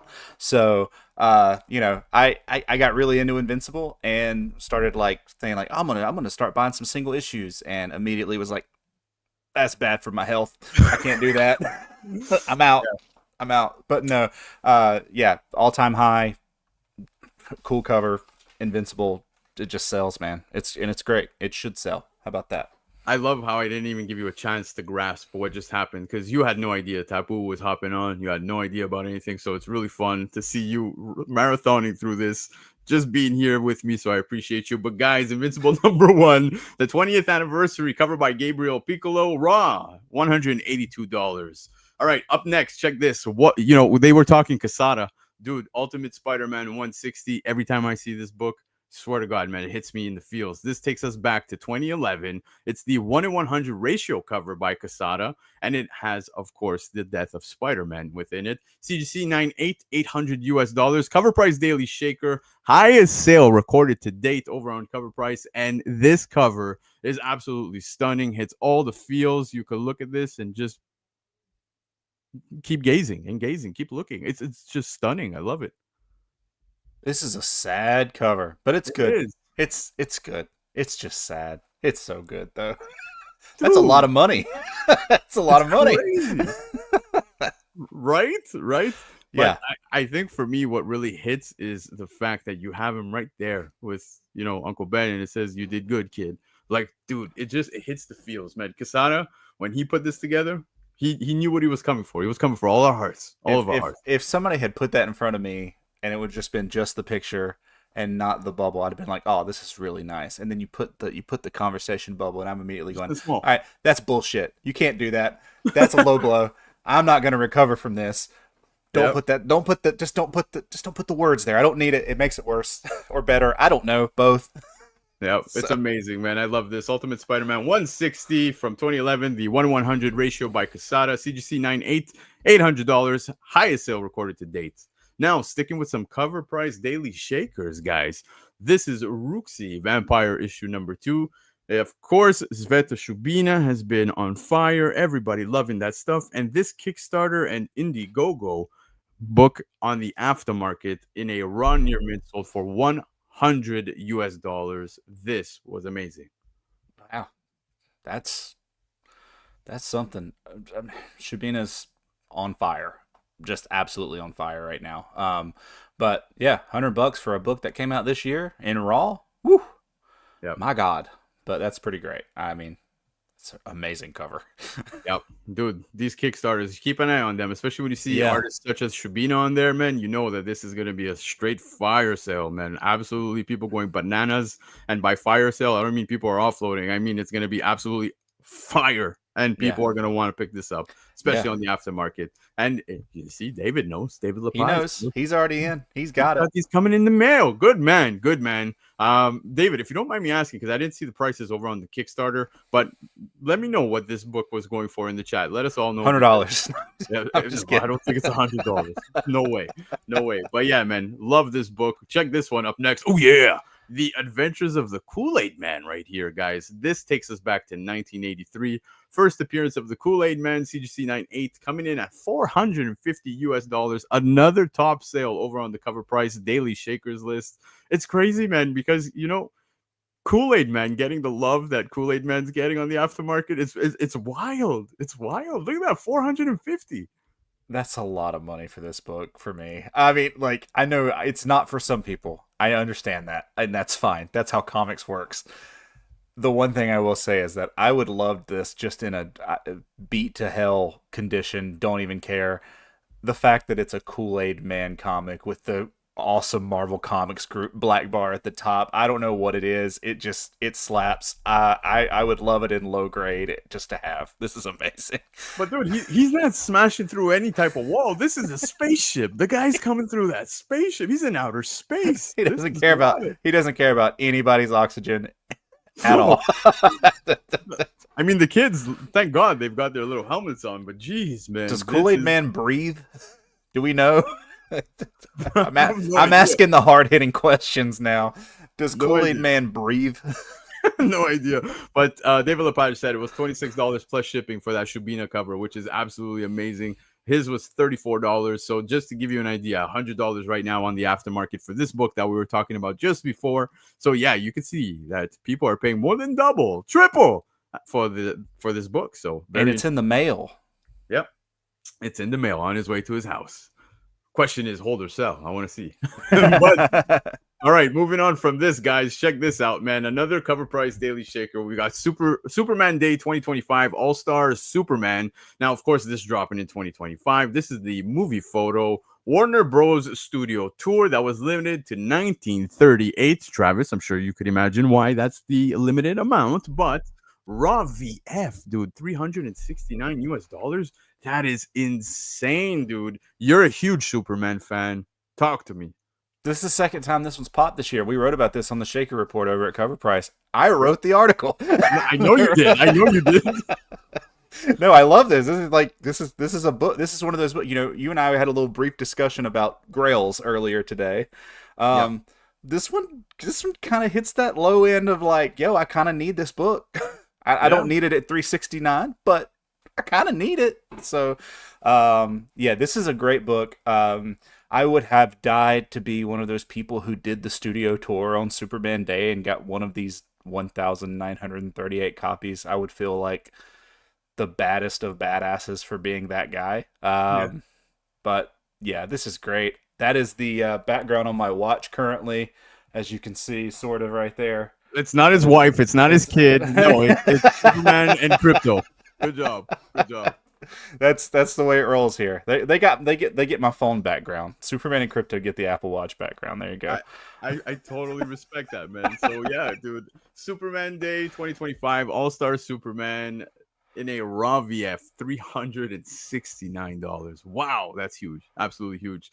All right, let's hit the first Baker Shaker on the list, guys. We got Elseworlds 80-page giant right here. This one takes us back to 1999, and this is a Ty Templeton cover as well as the art. And this was actually recalled due to the story. Now, a CGC 9.2 sold for $336 US.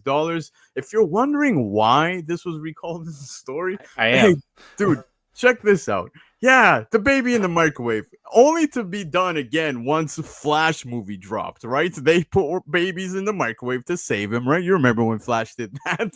But here you've got the baby being like zapped. That's Superman. That's Superman. That's the babysitter. This is That's his the origin babysitter. story. Yeah, dude, it's absolutely wild. And I love how the like the little twirl on his hair is an S, but I found this so funny. And then when you look at this comic, like the amount of things that happen here, you can see the twirl on the hair where he's biting the electrical wire going completely up. She's got to put him in the cage. So obviously this is things that would be frowned upon, right? This looks like a straight Ren and Stimpy episode. Yo, you're not wrong. You're not wrong. But very, very interesting sale, man. I love this, and I love seeing stories and backstories as to why books were recalled. You know, myself and JB were talking over on Thursday on Covrprice's Shaker list about books that have been recalled, right? And how people tend to seek these out. And as you can see, a CGC 9.2 selling at $336. Now you get the idea as to why, dude. Love it. Yeah. I love it. I love all those effed up things that made their way into comics at times.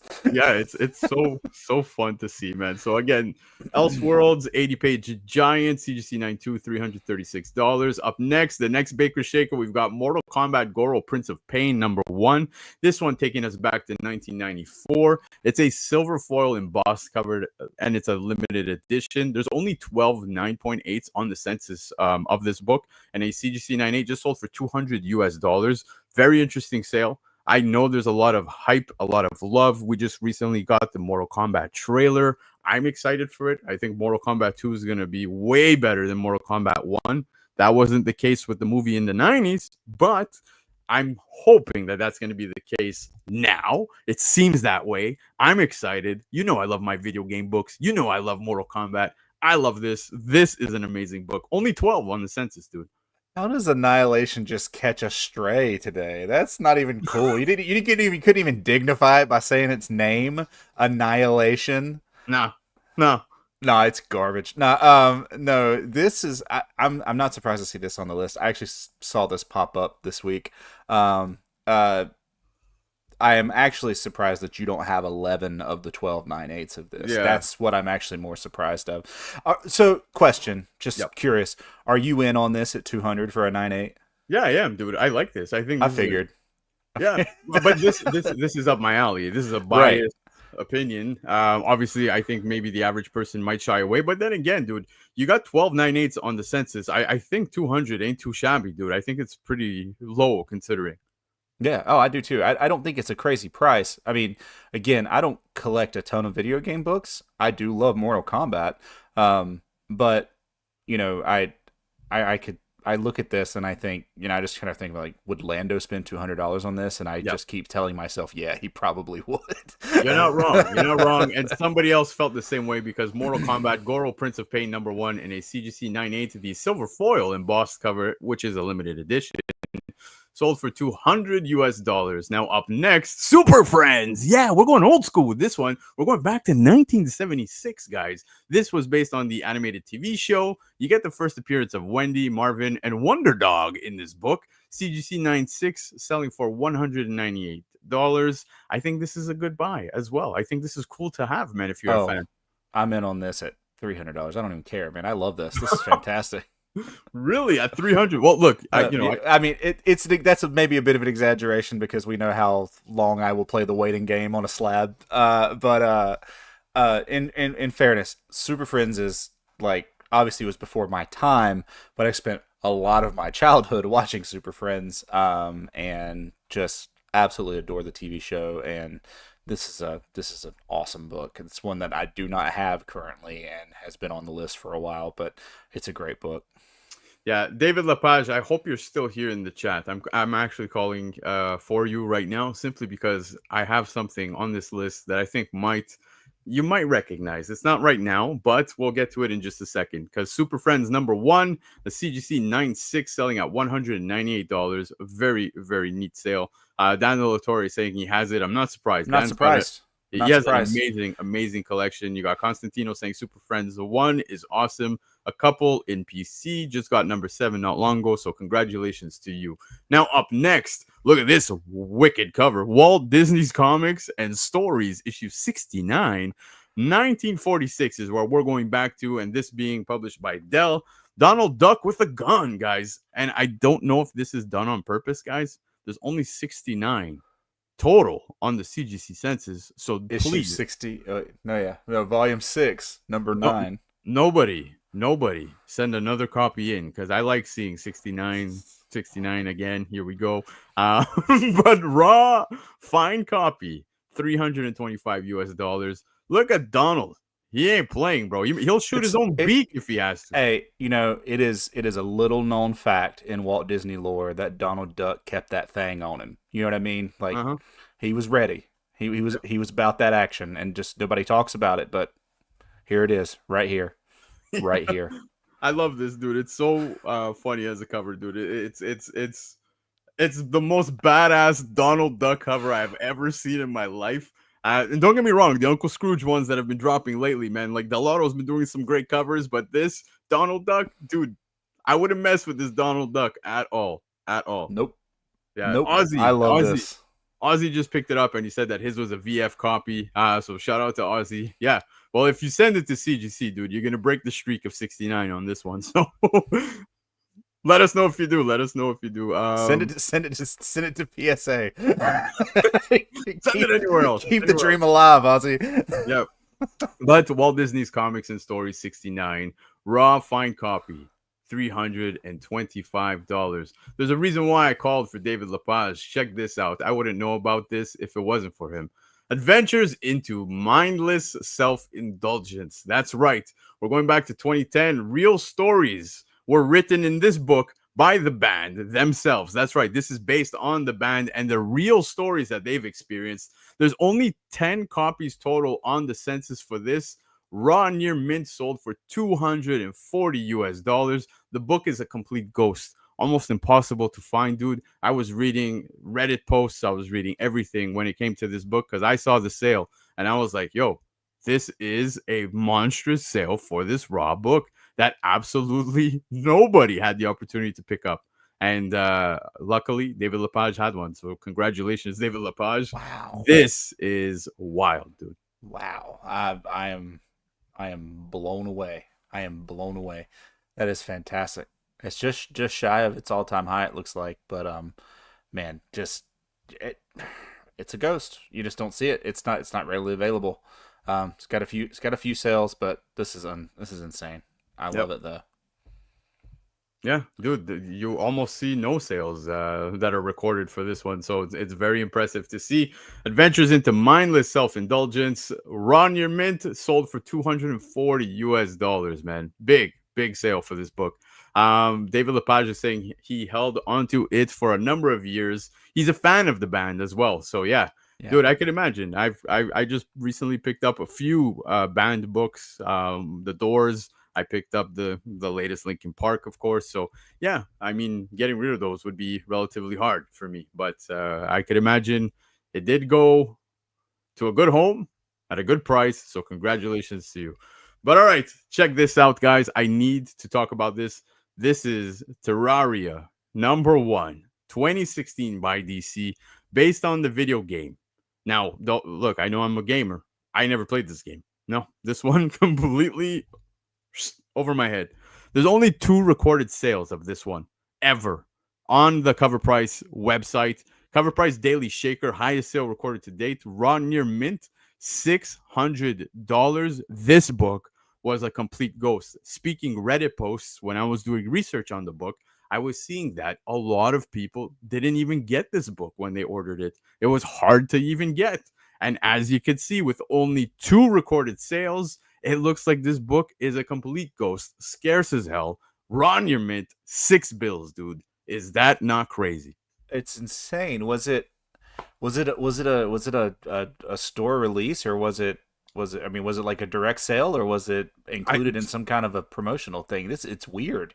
I have no idea why so many people were saying within the chats that they were unable to get their copy. It seems like they were asking for proofs and things like that.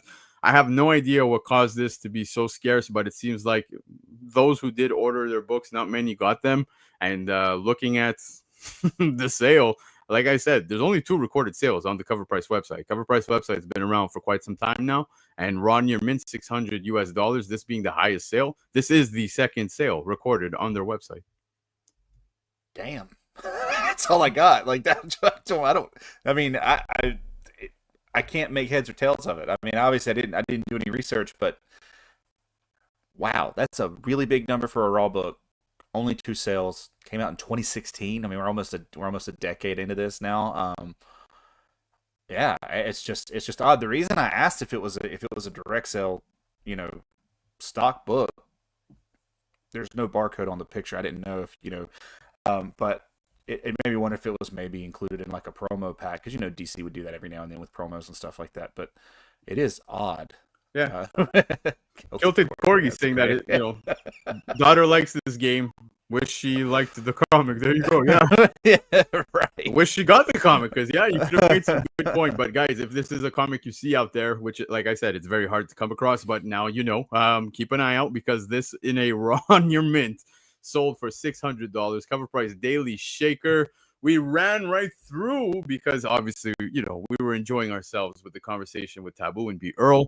So we're going to get into the hot topics, and we're going to try to make this as quick as possible for you guys. There's some fun stuff to discuss. So for the last time tonight, Travis, you ready? Yes. Okay.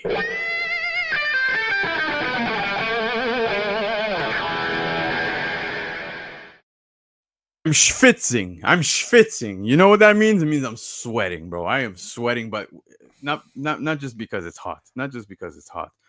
But it's the hot topics. That's right. Well, that makes sense. Yeah, it's the hot topics. That's right. It's probably going to get a little spicy. We'll run through some of these topics on the smaller scale, but to kick it off, apparently a Spider-Punk animated movie is in development, and this started to make people go crazy on the aftermarket. That's right, man.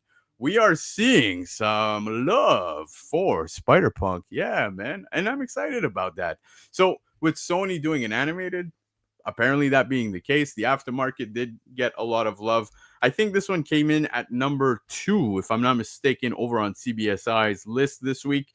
And yeah, happy to see this, dude. I don't trust Sony much when it comes to live action. But yeah, when it comes to animated, dude, they totally have my attention. And to correct myself, it was number 1 on CBSI's Hot 10 list. So I wasn't shaking my head because I don't like Spider-Punk, or I'm not excited about this. I'm shaking my head because I don't have this, and now I'm not going to get it for at least however long it takes for this to come out and eventually die back down. I've been wanting it, but I just don't have it. But this is cool. This is exciting. For any diehard Spidey fans, I know you got to be amped up for this one. So yeah, it's gonna be fun to get the a full feature Spider-Punk movie. And so you're right though. I mean, with Sony, they have absolutely hit on their animated stuff. So I think we can all breathe a little bit of a sigh of relief knowing that that's the direction they're going with it. Yeah, absolutely, man. So I'm excited about this, guys. Like I said, Sony animated stuff, as you were saying as well. You can't go wrong. They've been hitting home runs in my books. So yeah, I'm excited. It's nice to see Spider-Punk getting love again, because yeah, the love kind of died down. And here you have it. Some sales taking place on the aftermarket. Now up next, I don't know if you guys saw this. Key Collectors got an exclusive comic dropping. Yeah, the origin of the Impaled edition. Key, collector exclusive comic. Now, to celebrate this Wednesday's release of Cul-de-Sac #1, Bad Idea has teamed with Key Collector Comics, the world's most comprehensive database and price guide of key issues, for a brand new, all original Key Collector Comics exclusive comic book. Now, this ultra limited exclusive comic book is only available on Key Collector Comics as a giveaway. Enter now for a chance to win. So, at first when I saw this, I was like, okay, they created their first exclusive. They're going to be selling this. I wonder what's going to happen, right? Seeing that they're giving away 100 copies, I hope all 100 copies do get involved. Sorry, that they all get, given away. I want to see that. But pretty cool on their behalf. I don't know what you think about this. It's cool. I like the cover. And the fact that it's being done as a giveaway is kind of neat. It's different, right? Like, it's different. You're not coming out here and saying, you have to buy this or you have to do that. You can just enter and maybe get one of the first exclusive comics, or not one of the first exclusive comic from Key Collector. That's really cool. I like that. I like the use of the word ultra limited. That's fantastic. It's very comic book. I just love it. This is ultra limited. Yeah. But no. Otherwise, no. It's cool. I really do like the cover a lot. So yeah, very, very cool. Yeah, it's pretty cool. So I don't know if you guys saw that, but it was very interesting to see and receive as an email. Now, up next, Panosian Wolverine. Yes, sign me up. I don't know if you guys saw, but Dan Panosian said that he's got something coming for Wolverine, and I love two things you hate. You hate both of those things. I hate both of them. I hate Wolverine. I hate Canadians, and I hate angry Canadians. I hate Panosian. I hate all that. Yeah, of course. No, I love all of this, dude. Obviously, for those of you who don't know me, I love this so much because Panosian is just absolutely amazing. Seeing that he's going to be involved with Wolverine, I'm pumped about that. Some of his previous work on Wolverine is just amazing. So I love it. Yeah, this is exciting. This is exciting. This is going to get, they always do something with Wolverine to pull me back in. Like I get out of Wolverine for a little while, and then there's they bring a creator back that I'm like, oh, okay, here I go, and I'll do the same thing. So this is cool. I mean, yeah, Nick brings up a great point, man. Panosian doing Punisher, then Wolverine. Jesus, yeah, this guy's on fire, man, and I love seeing it because I love Panosian. So that's great news. Speaking big news, Transformers fans, guess what, man? Because according to Deadline, Michael Bay is currently in talks to return to Paramount and the franchise of Transformers. That's right. It's currently unknown if he will continue the same storyline and characters he's been working with for over a decade. So we don't know if that continues. But Bay notably was no longer around to direct the franchise films after The Last Night, but he's stuck on as a producer for Bumblebee and Rise of the Beasts. Michael Bay was a producer on the 2024 animated feature Transformers 1 as well, which was a great movie. My kids loved it. I loved it. Fire. It was fire. It had no business being that fire, dude. No business. But yeah, man, this is exciting, man. Michael Bay coming back. Dude, it's guilty pleasure to go back and watch some of these Transformers movies. Yes, absolutely. And again, I'm going to say it. Transformers 1 was fire. It was so good. I absolutely adore that movie. I watched it very late one night. Nobody was awake in my house. And I immediately was just blowing my wife's phone up with text like, we got to watch this tomorrow. You have no idea how good this movie is. We're watching Transformers again. So yeah, it was insanely good. But yeah, no, it's exciting. I mean, look, I love these movies. You know what you're coming into. You know what you're here to see, right? Like, let's just be honest. We're here to see one thing. And that's exciting. And for me, the Michael Bay movies or the Michael Bay Transformers have been enjoyable. I'll say that they've been a lot of fun to watch. So yeah, it's exciting. I'm excited about it. Anytime I can get Transformers back on the screen, it works for me. I'm good with it. I don't care how good or bad it is. I just want to see it on the screen. Exactly. Guys, some breaking news. I'm going to just pull back the screen for 2 seconds. I actually just got a message from Comic Legion who has a surprise cameo of an appearance for somebody who's going to be in a particular book.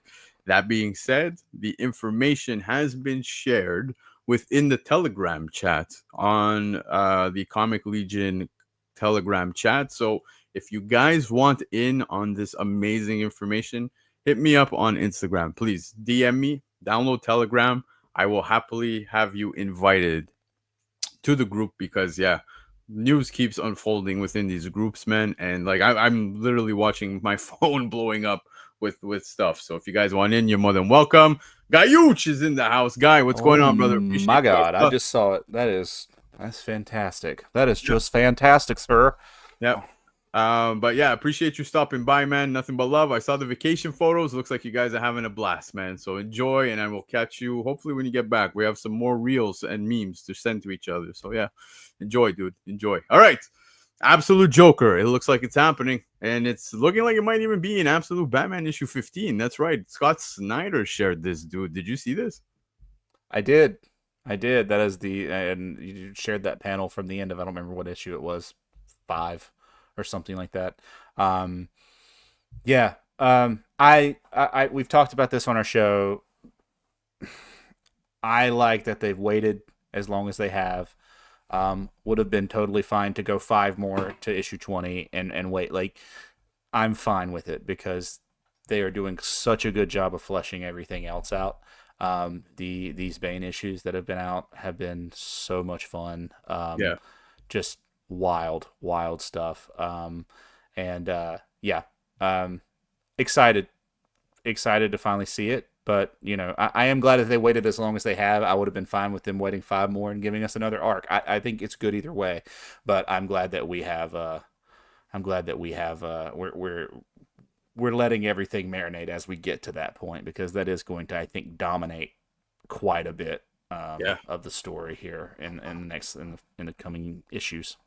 You know what I really like so far, reading the Absolute Batman stuff, is how we got a reverse of roles kind of thing here happening, where you got Bruce Wayne, who's from the streets. You know what I mean? He didn't grow up rich, whereas the Joker did.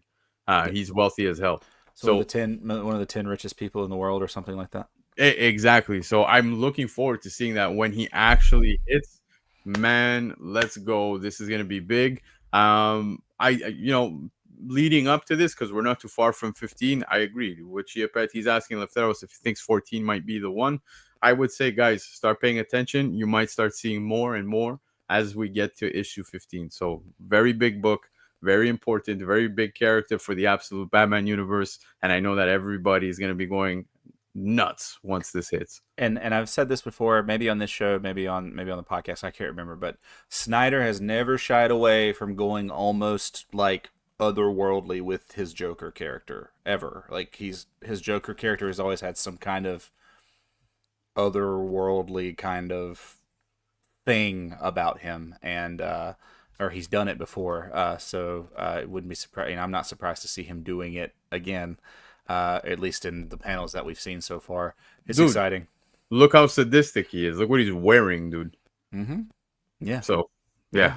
That's all I'm going to say, guys. That's all I'm going to say. Looking forward to this. Derek saying, I think they'll drag it out more. I hope not, man. If they do that, I'm going to lose my shit. I want to see my Joker. Let's go in the Absolute universe. Guys, speaking of losing their shit, Rob Liefeld completely ripped apart the Fantastic Four movie. I don't know if you guys saw this, man. I watched this and I was crying. I couldn't stop laughing when I watched this. I'm going to share it with you guys just because. Thank you. It was so funny, dude. But like, anyways, I'll dive into it. Check this. It sucked. I herald your lies. I'm Reed Richards. I can stretch 15 feet. In the comic, I stretch 100 feet. But I herald your bullshit. The kaiju looked better. The kaiju in Superman looked better. They should have stopped motion this badass. Why think you that guy's face?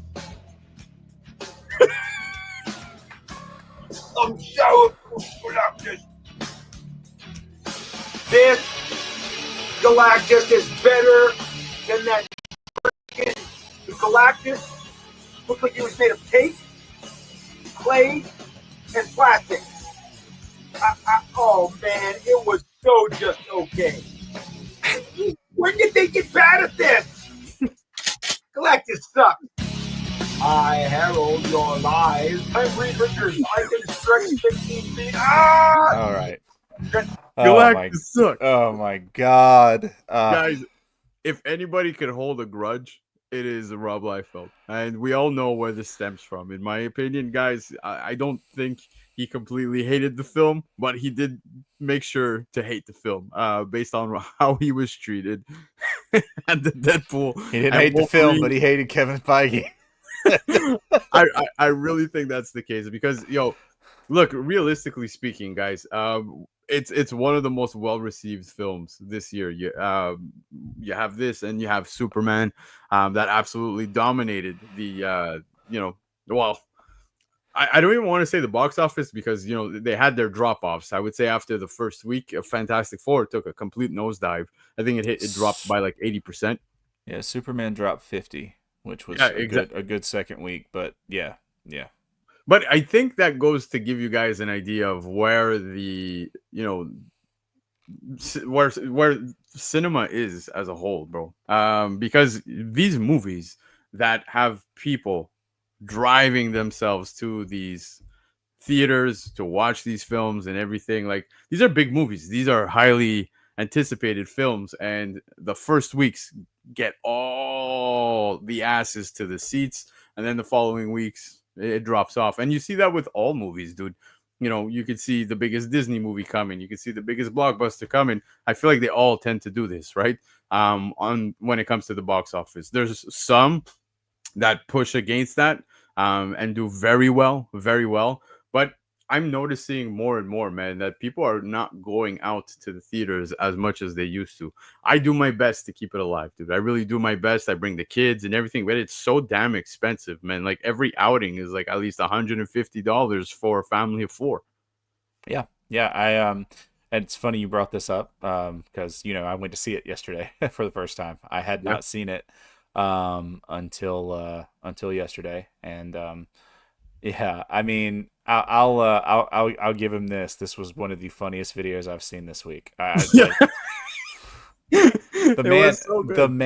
man is he is an elite hater.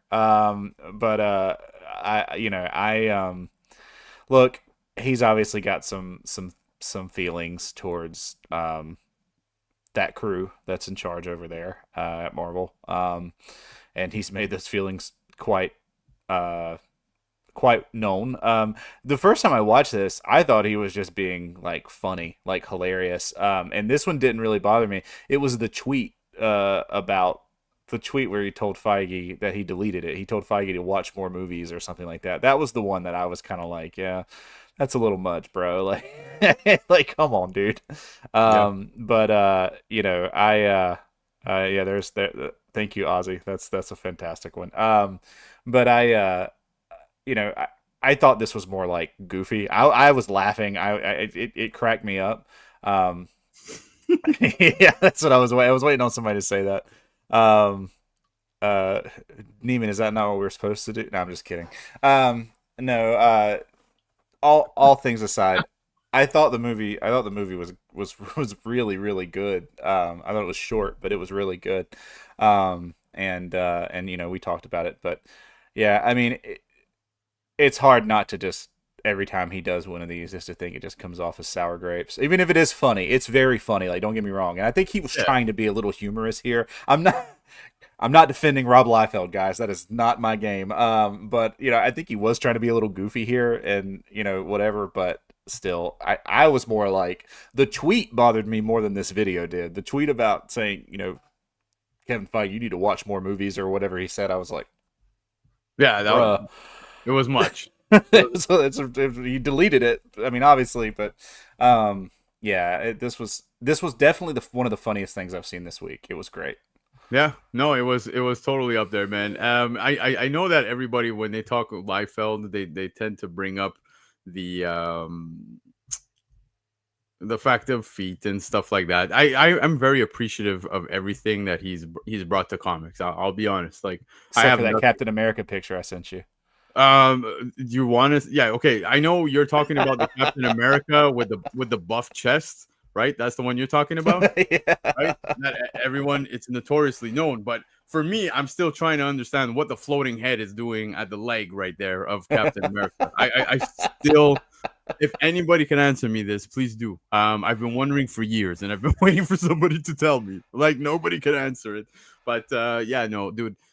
Again, I think it's just for entertainment. And somebody said it, it's just for clicks or whatever it is. If he is that bitter, I really don't know what to say, man. It's just wild, absolutely wild, but very funny nonetheless. Crazy. So, yeah, very, very good times. Now, guys, two more topics I want to bring up. San Diego Comic-Con quietly renewed its contract with the city through 2027. I don't know if you guys saw that, but even they are openly talking about 2028 being a turning point thanks to the LA Olympics. Now, there's a lot going on politically, so I don't want to talk politics at all, but there is things happening in the real world that might impact San Diego Comic-Con come 2028. And of course, we have the Olympics taking place in the United States at that point, and obviously LA being a host. And is that going to, impact this? It seems like it, and we still don't know what is going to be the state of everything once we get to 2028. So, they renewed to 2027. Right thing to do. I think, okay, let's keep this till 2027. I know they've got the cruise thing going on as well with San Diego Comic-Con, which is awesome. I love seeing the con cruise thing. But the actual con in San Diego, up in the air, it seems to be come 2028, man. It's a kind of a crazy development. But I get it. I get why they're, going through all this. So, yeah, it's just going to be one of those things you just have to keep an eye on over the coming, months, years, however long, and until we get something, till we get some resolution here. But yeah, it's going to make things complicated certainly in 2028. Yeah, I could see this being the case. What Chia Pet is saying, that the dates are probably going to get moved, so I wouldn't be surprised to see that. I know that everybody's used to the regular time frame for San Diego Comic-Con, but yeah, I would imagine that it will get shifted. Just do it the week after New York. Yeah, dude. Sure, everybody will love that. Yeah, I hope it won't land on a big con weekend. You know what I mean? That as another con, like you said, New York Comic Con or anything else. But we'll see, man. But very interesting. Happy to see that. Of course, they renewed till 2027, but we'll see. Like I said, even the the Olympics in LA, we still don't know what the status is. It seems like it's up in the air. There's a lot of issues politically, so we'll see, man. We'll see. Yeah, first the Chargers, now Comic Con. Shots fired, man. I love it. But all right, guys. One last topic I want to bring up. I don't know if you guys watched the industry of comics this week, man. I got to shout out Brian McClay and shout out Darren as well from Tidal Wave. This was a very interesting discussion. I think the guys handled very well. Travis, I don't know if you had the opportunity to watch it. If you didn't, definitely check it out because, guys, we've spoken in the past about Tidal Wave, man. And how people feel. And for myself, my biggest question was the copyright infringements and how they get away with, printing IPs without having to give anything to Marvel, without having to do anything, whether it be Disney, DC, you name it. And, some of those questions got moved. So, some of those questions got answered. So I read Chia Pet's comment. I knew immediately what you did. But yeah, no, some of those questions got answered, man. I felt like a lot of the questions did get dodged as well. Darren said that he would not obviously speak about this anymore after having gone on Brian McClay's show because he felt like he answered a lot of the questions. But I think in theory, guys, what I grasped is pretty much what we've, been saying in the past as well when it comes to this. As long as people are buying and they're making money, there's no reason for them to pivot, right? And I think that is the reality that, at conventions, people are still lining up for these. People are buying these. Kids who don't read comics, they love these covers. They pick them up, right? They might see Taylor Swift. They might see whoever it is they envy. Sports guys, maybe somebody who's picking up sports cards and they end up, walking by and they see a Michael Jordan comic, which it does exist. You know what I mean?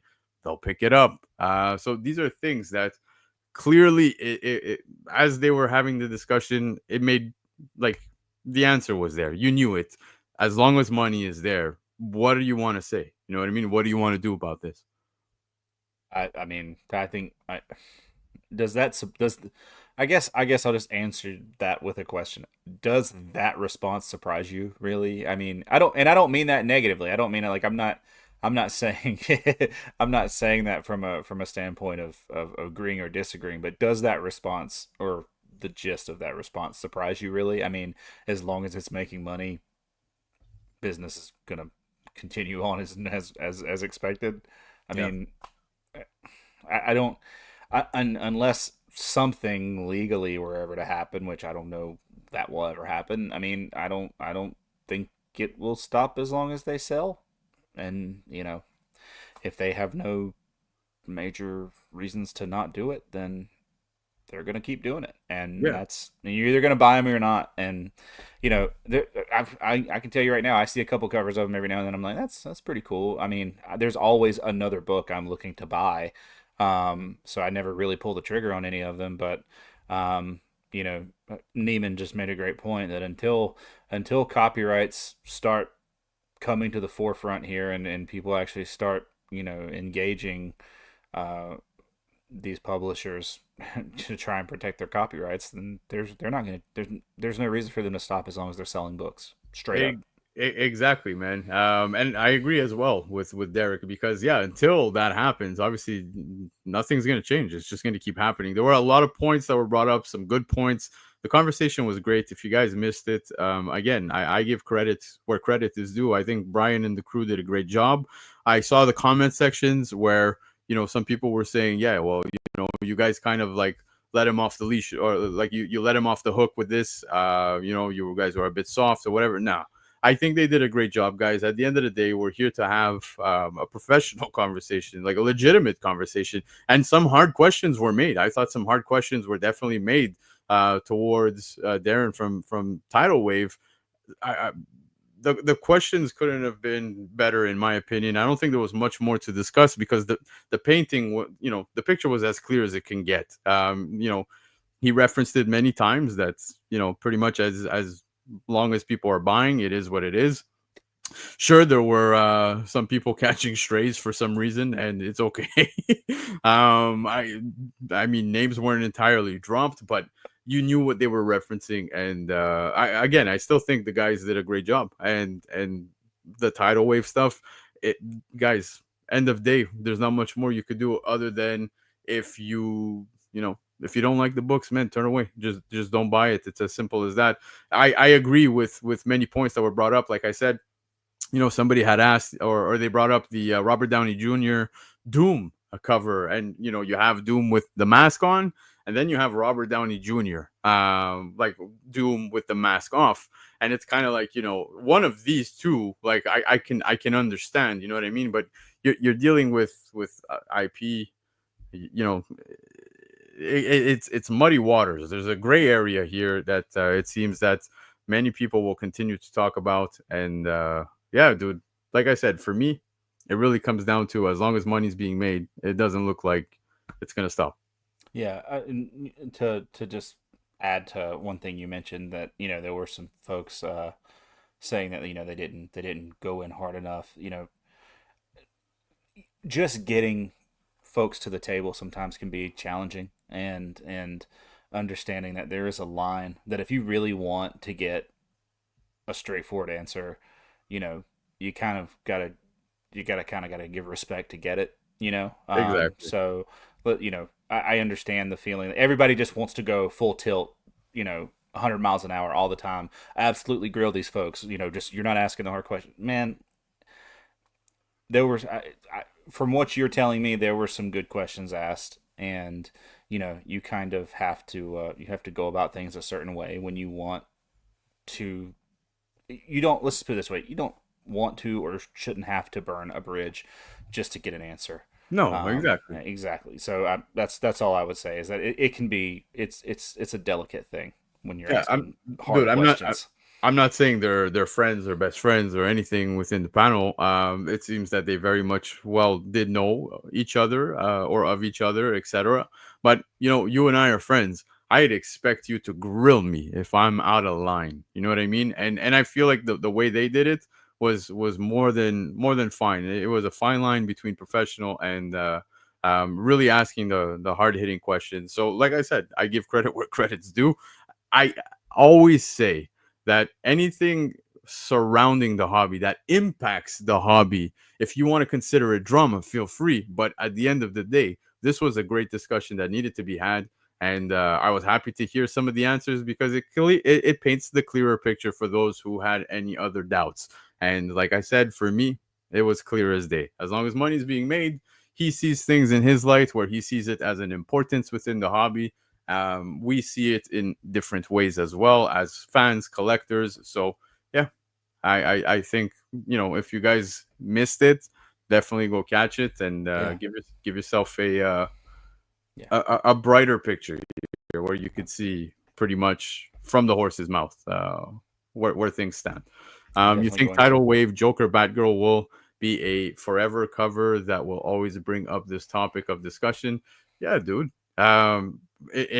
Dude, one cover people kept talking about was the Alex Ross crypto cover. Yeah. And how they have one coming out as well. And that was another topic where people were diving into a cover that, dude, there's so many more that you could talk about as well. Yeah. Right. And it seems that those gray areas are going to continue to remain gray. And until kind of what Derek said, unless anybody steps up to bat and say, hey, man, stop using our shit. They're not making a comic book. I'm allowed to write an autobiography. I'm allowed. You understand? And I could use pictures of, let's say, Travis if he was famous, which he is in some parts of the world. Right here, big dog. Right here. But yeah, you get what I'm saying. So gray areas, guys. Gray areas. But anyways, guys, I don't want to keep you longer. 2 hours and 21 minutes. We got very carried away. We had an amazing time. Dude, what a treat, man. Like, B. Earl Taboo. Right? Me? Black Eyed Peas? Yeah, that was wild, man. And you know what, man? It's so nice to geek out with these people and see that they're just one of us as well, guys. Yeah. I say this all the time. In wrestling terms, we say don't be a mark, right? What does that mean? Don't be a fanboy. I genuinely enjoy speaking with such people, the creators and everything, and you could tell they do too. And Taboo had no business to take time out of his busy schedule to come and kick it with myself and Travis and you guys in the chat, those of you catching the replay, but they did it. You know what I mean? And I'm highly appreciative. So thank you to both of them. Travis, thank you to you. Yes, thank you for taking time out of your schedule to always come and hang out, shoot the shit with me, and probably make the most appearances on this show because you're a brother, and I appreciate you, dude. I'm always happy to be here. Shout out to Taboo and B. Earl. Thank you guys so much for being on here. Really appreciate it. It was an awesome time. So, yeah, thanks for having me, Lando. Anytime. Next time, I'll give you a heads up so you don't fully freeze frame. And like, I was just letting them go, man. That was good. I could listen to those dudes talk forever. That was fantastic. Yeah. Guys, don't forget, I pretty much plugged it within that portion of the show, but go check out Taboo's pages, the podcast. Check out Travis, of course, Trek Wars Comics. We're waiting for their big episode drop very soon. So, yeah, do all that fun stuff. Don't forget, if you're new here, hit the subscribe button. Comment below. Let us know what you guys thought of the show. I'll chop up this show for you guys and put those timestamps so that you can go to the portions of the show that you want to go and check out. Hang tight. Of course, we do continue giveaways. There's going to be another giveaway at the end of this month. So that being said, stick around, guys. It can happen at any point when we get to the end of the month. So yeah, fun times. I won't say who, I won't say what until we get there. Have yourselves a great week, guys. I will see you next Sunday with another guest, more surprises, more good times. Nothing but good vibes, man. Have a great week. Much love. Bye. Adios. Yeah, adios.